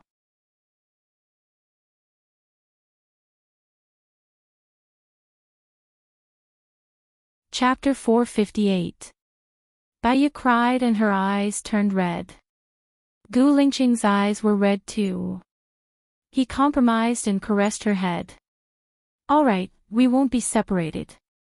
The first thing I want to do is to send Shen Ao and Xing Dongxing to the military court. Shen Ao. Shen Yan's father. Bai was shocked. Gu Lingqing nodded. Are you afraid? With you around, I'm not afraid of anything, Bai said with certainty. With you around, I'm not afraid of anything, Gu Lingqing said meaningfully. Regardless of whether they were afraid or not, they had to be together. The atmosphere in the Gu family's manor was extremely tense.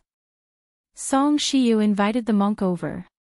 They didn't know much about martial arts, so they listened to the monk's arrangements. Bai thought of the master of ancient spells and looked at Gu Lingqing. Do you think the master of ancient spells will come if we invite him? I don't believe in these things, Gu Lingqing said in a low voice. There was a strange look in his eyes. Bai held his hand. Did he say something bad to you? I don't believe it. Let's not talk about this. I'm going to keep vigil tonight. You don't have to accompany me. Rest well, my mom still needs you to take care of her. Gu Lingqing changed the topic. I can't sleep alone. I'll accompany you guys. Your mom will definitely keep vigil too. If I don't, how can I take care of her? Bai said gently. Gu Lingqing sighed. You're always so stubborn. I know myself too well. I know that you care about me, but I won't be able to sleep. Since I can't sleep on the bed, I might as well stay with you guys, Bai said softly. All right. The monk came over. Gu Lingqing listened to the monk and carried Gu Tianheng, who had already changed into a new set of clothes, into the crystal coffin and covered his face with a piece of white cloth. Bai was a little sad. 2 years ago, Gu Tianheng was still so strong and healthy. In just 2 short years, he was already lying in a coffin. Very soon, he would be sent to the crematorium. His flesh and blood would be burned, leaving only ashes and bones. Very soon, he would disappear from people's memories and become nothing. No. He had put in so much effort in the past, but in the end, it was all for naught. Life is so fragile. She held Gu Lingqing's hand. Gu Lingqing's hand was colder than hers. She wanted to give all her warmth to him. The morning hall was set up. Zhang Xingyu, Ling Shuai, and the people that Ling Shuai brought over made phone calls to inform everyone that Gu Tianheng had passed away. Gu family, politics, and business. Zhang Xingyu and the other 4 people called until 10 p.m. They had a meal at Gu Lingqing's house and stayed over at Gu Lingqing's house. At night, Gu Lingqing, Song Shiyu, and Bai kept a vigil together. They placed the Simmons cushion on the floor and the three of them sat on it, leaning against the sofa. Song Shiyu looked at the coffin, feeling very sad. There was a photo of Gu Tianheng, an oil lamp, and a fruit offering.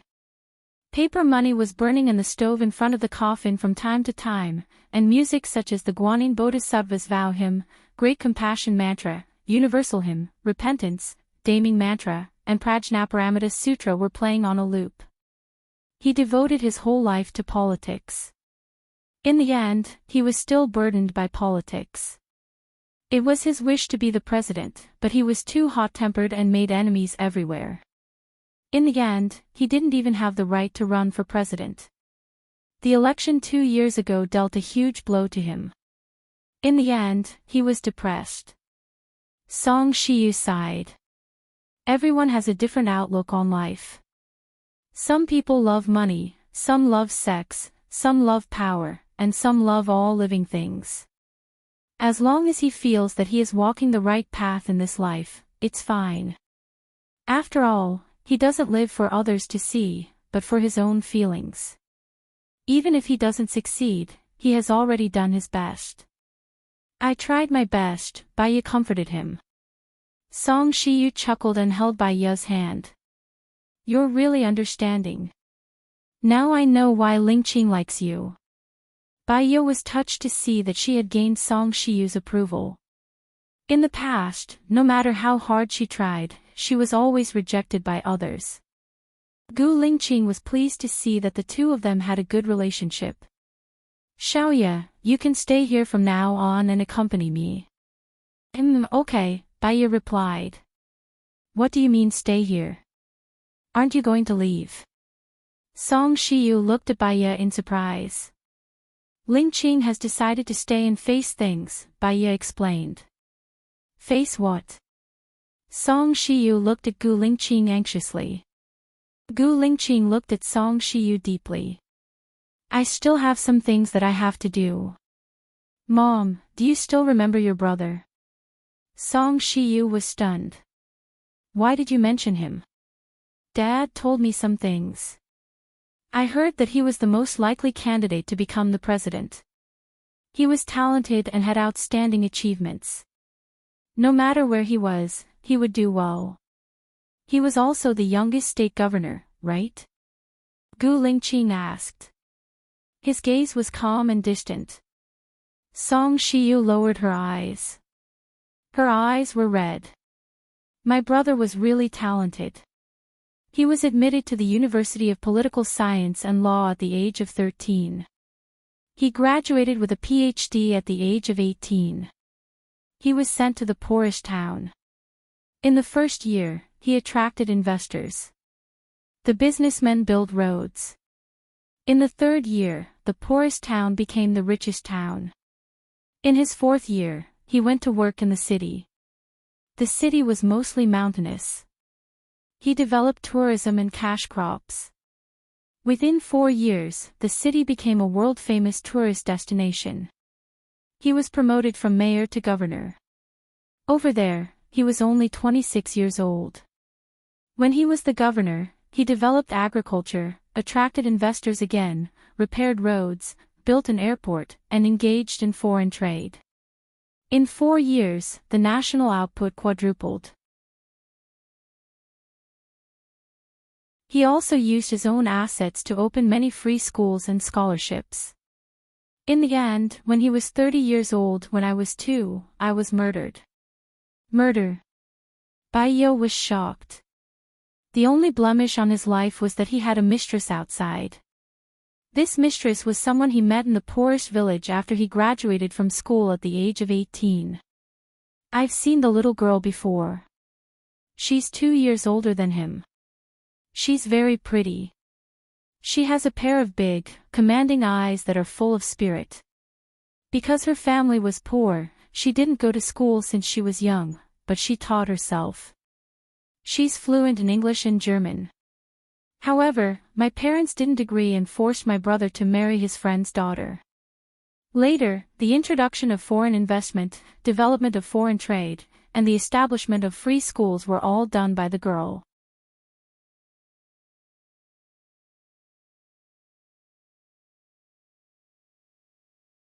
Chapter 459. Bai Ye was a little sad. She thought of Xiao Yan and her own past. The scariest thing in the world was not the beast but the human heart. The Tangqian village massacre case was a case of family extermination. Even the beasts were not willing to hurt humans after they were full, but the devil would never be satisfied. Bai Ye's heart was heavy. She asked, didn't they investigate this matter? 17 people because it's a big case. My family and my sister-in-law's family could not afford to lose face. They just said that my brother fell from the mountain and died when he was doing an inspection. My brother won the posthumous title, so his case was left unsettled. My parents and my sister-in-law's family did not dare to investigate, afraid that it would affect our family's reputation. I didn't expect Tianhang to tell Ling Qing about this. Tianhang was very close to my brother. They grew up together and were good brothers. As Song Shiyu spoke, she became too sad. She thought of her brother and her husband. She was so sad that she started crying. Bai Ye handed her a tissue. Gu Lingqing's eyes became misty. He lowered his eyes, got up and walked outside. Bai Ye looked at Gu Lingqing. Mom, I'll go and see him. Song Shiyu nodded. Bai Ye stood up and went outside to look for Gu Lingqing. He stood under the big locust tree, smoking. The cigarette but flickered. He exhaled in disgust, but he still felt uncomfortable. He took another deep puff. Bai Ye walked to his side. Xing Dongqing and Shen Ao did it, right? Gu Lingqing looked at Bai Ye. His eyes were red too. He took another puff and exhaled in another direction. Bai Ye stood behind Gu Lingqing and hugged him. She leaned her face against his sadness. You were always by my side when I was in despair. Now, I will always be by your side. I'm not Gu Tianhang's child, Gu Lingqing said hoarsely. How could that be? You are quite similar to your mother. After Bai Ye said that, a thought flashed through his mind and he instantly understood. He was not the child of Song Shiyu and Gu Tianhang. You're the child of your mother's brother. Gu Lingqing looked at Bai Ye. To be exact, I'm the child of my uncle and the woman who was killed. What my mom didn't know was that my dad was actually there with my uncle, but it was a party at that woman's house, and my dad knew better than to go. When he went, he found out that everyone was dead except for me. Since I was only 1 month old and I had a cold, the woman didn't bring me to the party and left me to the nanny to take care of. The year my mother gave birth to the child only weighed about 3 kilograms. After a few days in the greenhouse, she died of heart failure.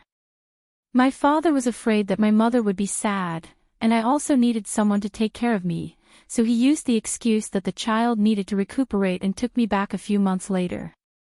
Bai Ye understood. So, Song Shiyu didn't know that you're not her child. I didn't want her to know for the rest of my life. Now I know why my father always went against Shen Ao and Xing Dongqing, why he devoted himself to politics, and why he spent so much effort on me. In the end, it was also because of me that he died of depression, Gu Lingqing said in a low voice. I'm sorry, Bai Ye apologized.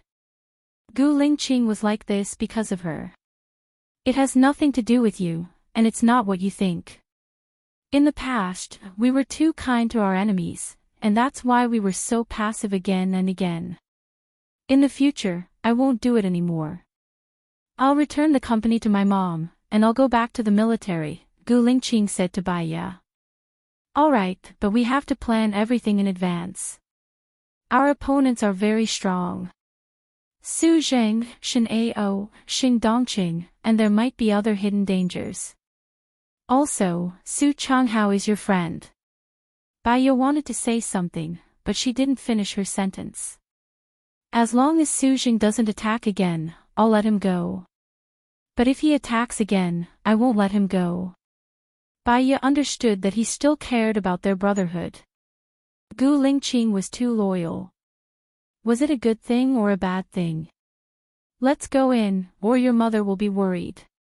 I'll do my best to help you. Don't forget, my psychology and hypnosis are among the top 10 in the industry. It's just that I haven't used them for a long time, and I'll be fine after I consolidate them. Baiya smiled and comforted Gu Lingqing. Gu Lingqing smiled faintly. He just didn't want her to worry. They went back, and the three of them took turns to keep watch. In fact, they only slept for 2 to 3 hours. Early in the morning, the monk came to perform the ritual. He set up a big shed in the manor, and the chefs also came with ingredients and cutlery. Gu Lingqing and Song Shiyu both wore white linen clothes and a white band around their foreheads. They knelt on the right side of the altar. Originally, Baiya wanted to kneel, but after all, she and Gu Lingqing hadn't had a banquet, and her stomach was aching, so she didn't kneel. Go back to your room and rest. Don't distract me. I'll ask Zhang Xingyu to call a doctor to check on you later. Gu Lingqing said softly. I'm fine. Maybe my aunt is coming. Every time before she comes, she'll be like this, Baiya said softly. Her aunt hadn't come for a few months. It was really not the right time for it to come. I'll pour you a glass of brown sugar water. After you drink it, go and rest. Be good, I'll need a family gift later, so I can't come out to see you. Gu Lingqing said. Baiya didn't want Gu Lingqing to worry, so she nodded. As soon as she entered the room, she heard the monk shouting, "Guests." She subconsciously walked to the corridor and looked down. The first to arrive was Su Zhang. He came with his wife and children to offer incense. Baiya saw the sad expression on Su Zhang's face. Why didn't he think of the deep friendship between him and Gu Tianhang when he was scheming against Gu Lingqing? She suddenly felt disgusted, so she turned around and went back to her room. My condolences. Su Changhao said to Gu Lingqing. Gu Lingqing nodded and didn't say anything. Those who had paid their respects were brought to the shed by the novice monk to rest. After 8 o'clock, people came one after another. Baiya was drowsy and fell asleep. After some time, she felt someone opening the door and opened her eyes. Zhang Xingyu came with a Chinese doctor. Miss Wu, Mr. Gu is worried about you. Please cooperate with him. Zhang Xingyu said with a smile. Baiya smiled and nodded. All right. The old Chinese doctor sat in front of Baiya and looked at Baiya's eyes. Stick out your tongue. Baiya stuck out her tongue. The old Chinese doctor looked at her with a solemn expression. My period is irregular and I haven't come for a few months. Every time I come, it hurts a lot, Baiya explained. The old Chinese doctor felt Baiya's pulse and frowned. What's wrong? Baiya asked.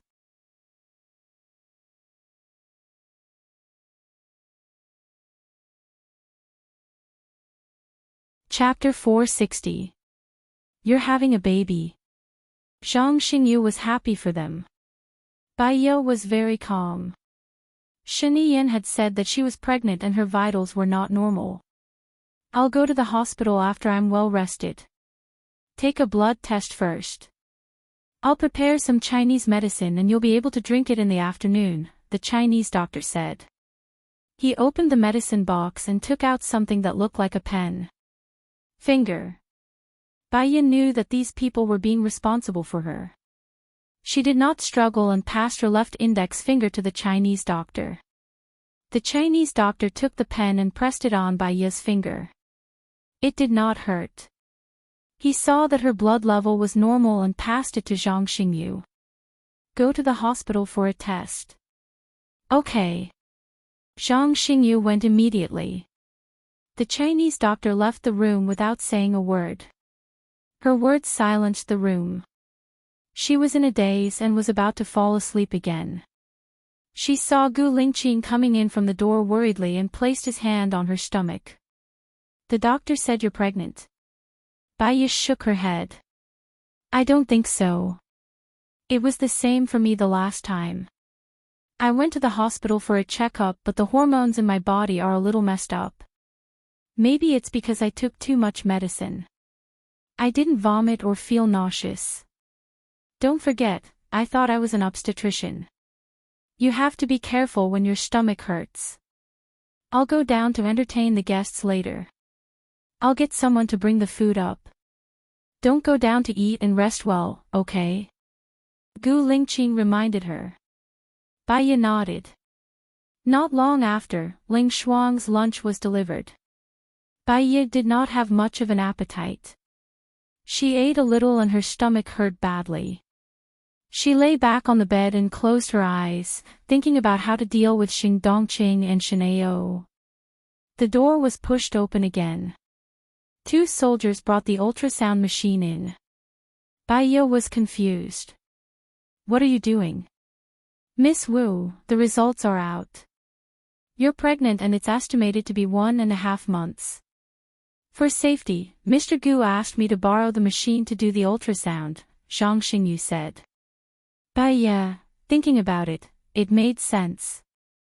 It was always better to be more cautious. Let me drink more water, said Bai Yi.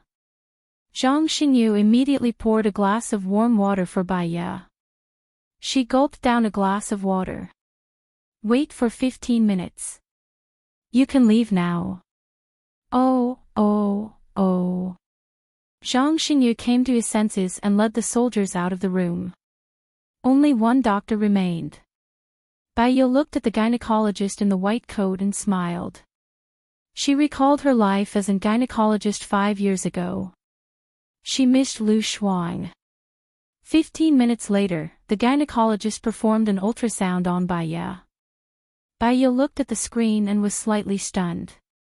She understood that there was a 1 centimeter long embryo. Other than the embryo, there was also a 3 centimeter long blister. No wonder she had a stomach ache and thought that her period was coming.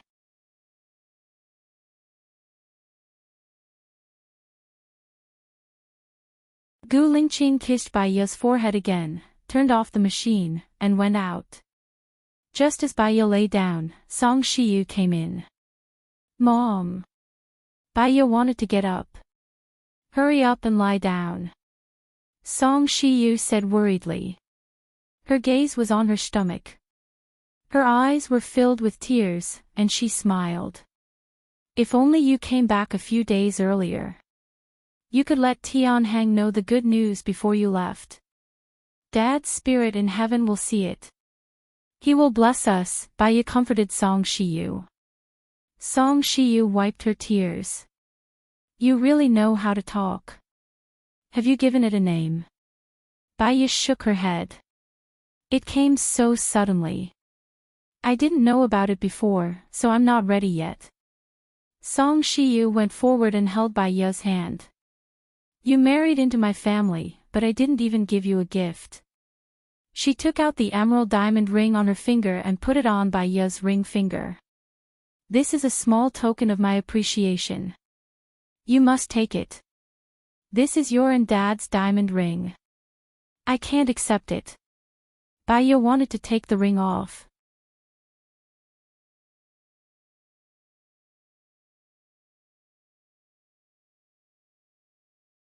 Chapter 461. Okay. Bai Yi did not refuse.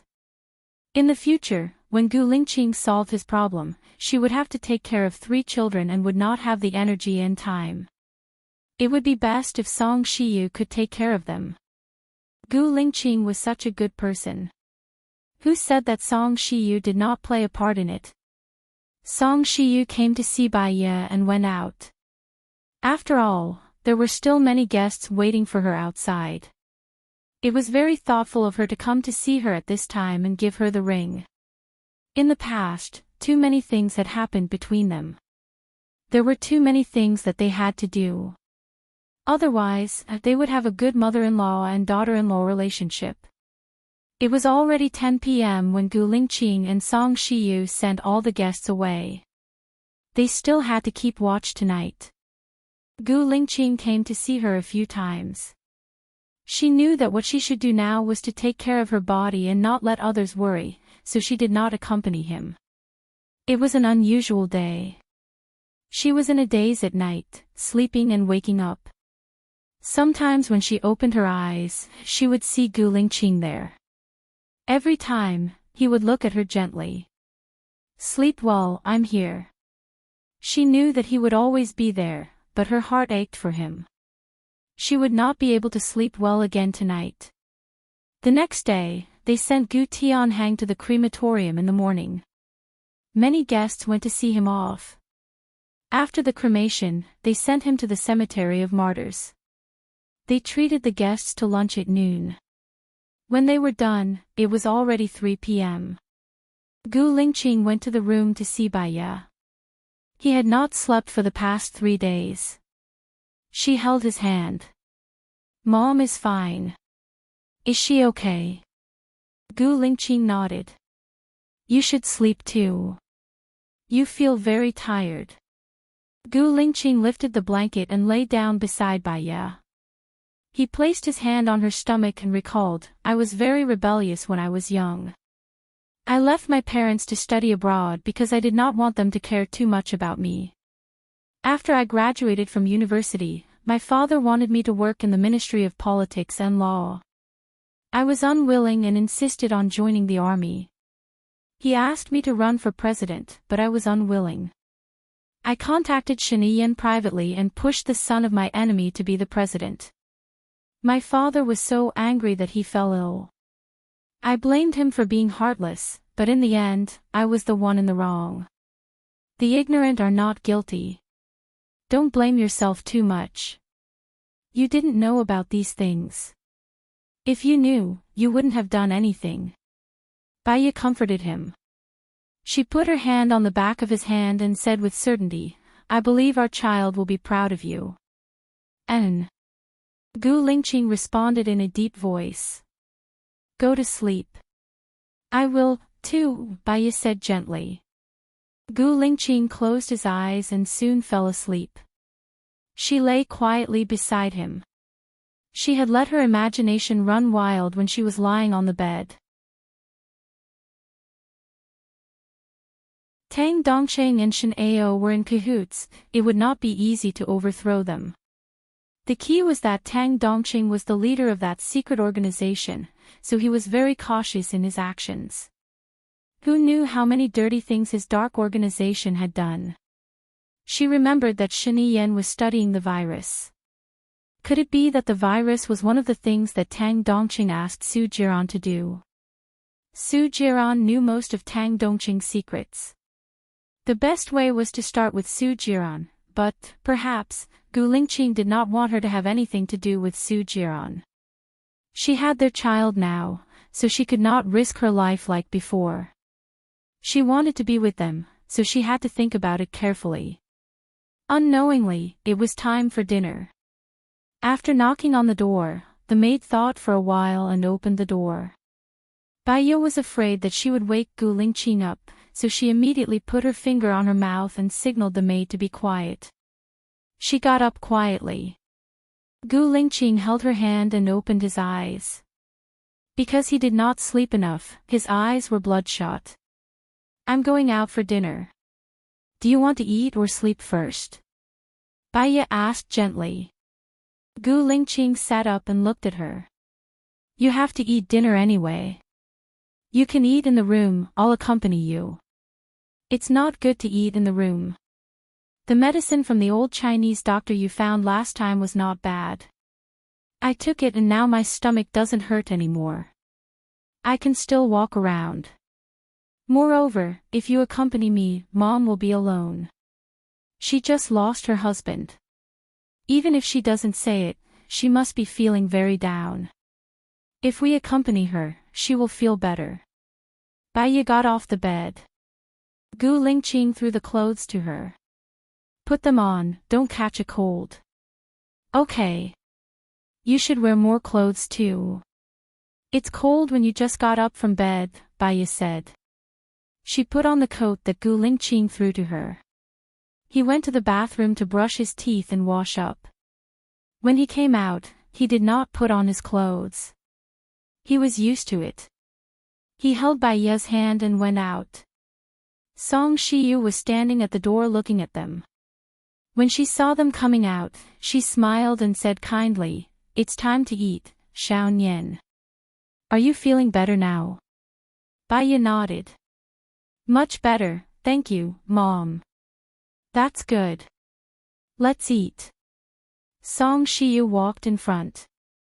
The maids served the dishes. No one said a word. They were afraid that the atmosphere would suddenly become quiet. However, the feeling of trying to find something to talk about was quite awkward. Gu Lingqing ate first and put down his chopsticks. Baya put down her chopsticks too. Soon after, Song Shiyu also put down her chopsticks. The three of them were very polite. After all, they had just started to integrate into life and were not used to it. "Mom, Xiao Nian and I will be living here for the next few days." "Sorry to trouble you," Gu Lingqing said first. "Don't mention it. I like that you guys are living here and I like my daughter-in-law too." Song Shiyu smiled at Baya. Baya returned a smile. Gu Lingqing was very pleased.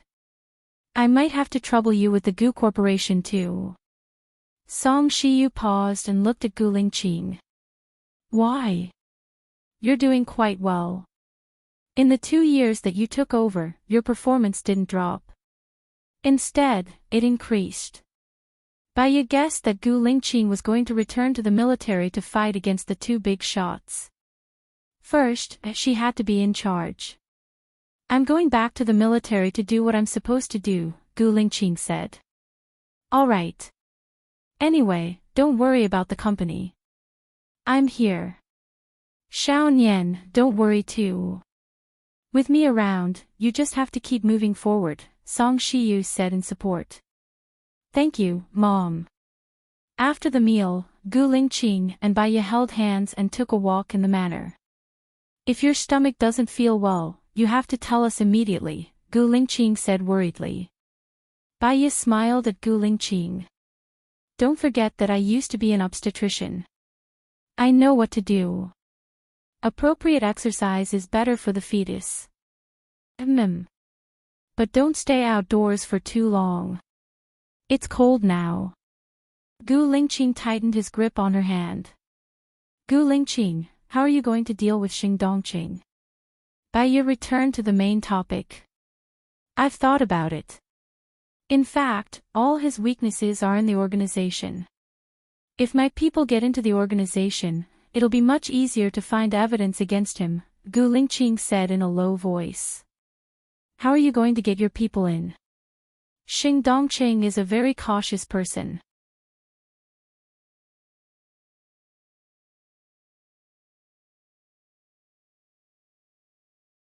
Chapter 462. Cherishing talents, especially cherishing talents, and it's all because of you, Gu Lingqing said meaningfully. "Because of me? What do you mean?" Baya didn't understand. "Do you remember when they tried to assassinate Zhou Hailon?" Gu Lingqing asked in a low voice. Baya nodded. "I remember. They first sent 10 people, and then another 10 people. 10 of them died. The people from the Dark Shadow took off their masks and took photos. These people are all talents from all over the world. Moreover, they are all dead. Men of sacrifice. What kind of weakness is that? I've already found a few geniuses and asked them to commit crimes in various places. They will be arrested. Xing Dongqing is in need of manpower now, so he will probably look for them or set them up," Gu Lingqing guessed. "The people who tried to assassinate your father have been around for more than 30 years. Where are they now? According to Xing Dongqing's rules, those people should be able to find out who they are, right?" Gu Lingqing shook his head. They can't find out. At that time, Xing Dongqing wasn't in power. I don't know if there were such rules. Moreover, the internet wasn't as developed as it is now. Even if someone died, it wouldn't be recorded so quickly and effectively. Then can we guess who is working for Xing Dongqing? Bai Ye asked. We can find out a little. But they are already Xing Dongqing's people. It's more difficult to get them to work for us, Gu Lingqing analyzed. How would we know if we don't try? As long as one of them is willing to help us, Xing Dongqing is dead. Maybe we can even find out more about their weaknesses. Leave this to me, Bai Ye said. Gu Lingqing couldn't bear to let her worry, let alone let her rush to the front lines. I will get someone to do it. No one is more suitable than me. No one is more suitable than me. Don't forget what I do for a living. I didn't learn psychology for nothing. The military and the public security system both asked me for help. What does this mean? I'm more capable, and I'm loyal to you, right? Bai Ye recommended himself. Gu Lingqing placed his hand on her abdomen. The most important thing for you now is to nurture the fetus. After 3 months, I'll be like a normal person. I'll take it slow. Before I do it, I'll do my homework. Besides, only you and I know that you're not Gu Tianhang's child. Xing Dongqing won't know, so he won't know our motive, right? Bai Ye tried. Convince Gu Lingqing. He was really afraid that she would take matters into her own hands. I understand. I'll let you do this, but you have to tell me before you do anything. We'll do it after we plan it in detail. Bai Ye smiled and kissed Gu Lingqing on the cheek. Thank you, hubby. Let's go back. We've been out for a while. He took off his gloves and held her face. He sighed and said helplessly, my face is frozen. It's frozen, Bai Ye said jokingly. Go back and soak your feet. Don't catch a cold. He put on his gloves and held her hand as they walked back. Tomorrow, I'll see Shen Yiyan and tell him about returning to the military. I told Shen Yiyan that we're going to leave. If you suddenly want to go to the military, Shen Yiyan will probably be suspicious. After all, he's even more cautious than Xing Dongqing, Bai Ye said worriedly. It's okay. My father's death is a major change. You having a child is also a major change. He'll be suspicious, but he can understand. Bai Ye nodded. She thought about it and agreed. When they returned to the house, the old Chinese doctor was already there. He handed Bai Ye the decoction that he had brewed the whole night. Bai Ye picked it up obediently and gulped it down. It was really bitter. Gu Lingqing peeled a piece of candy and put it next to Bai Ye's mouth. When Bai Ye put it in her mouth, her heart was filled with sweetness. I'll come over tomorrow morning to check Madam's pulse.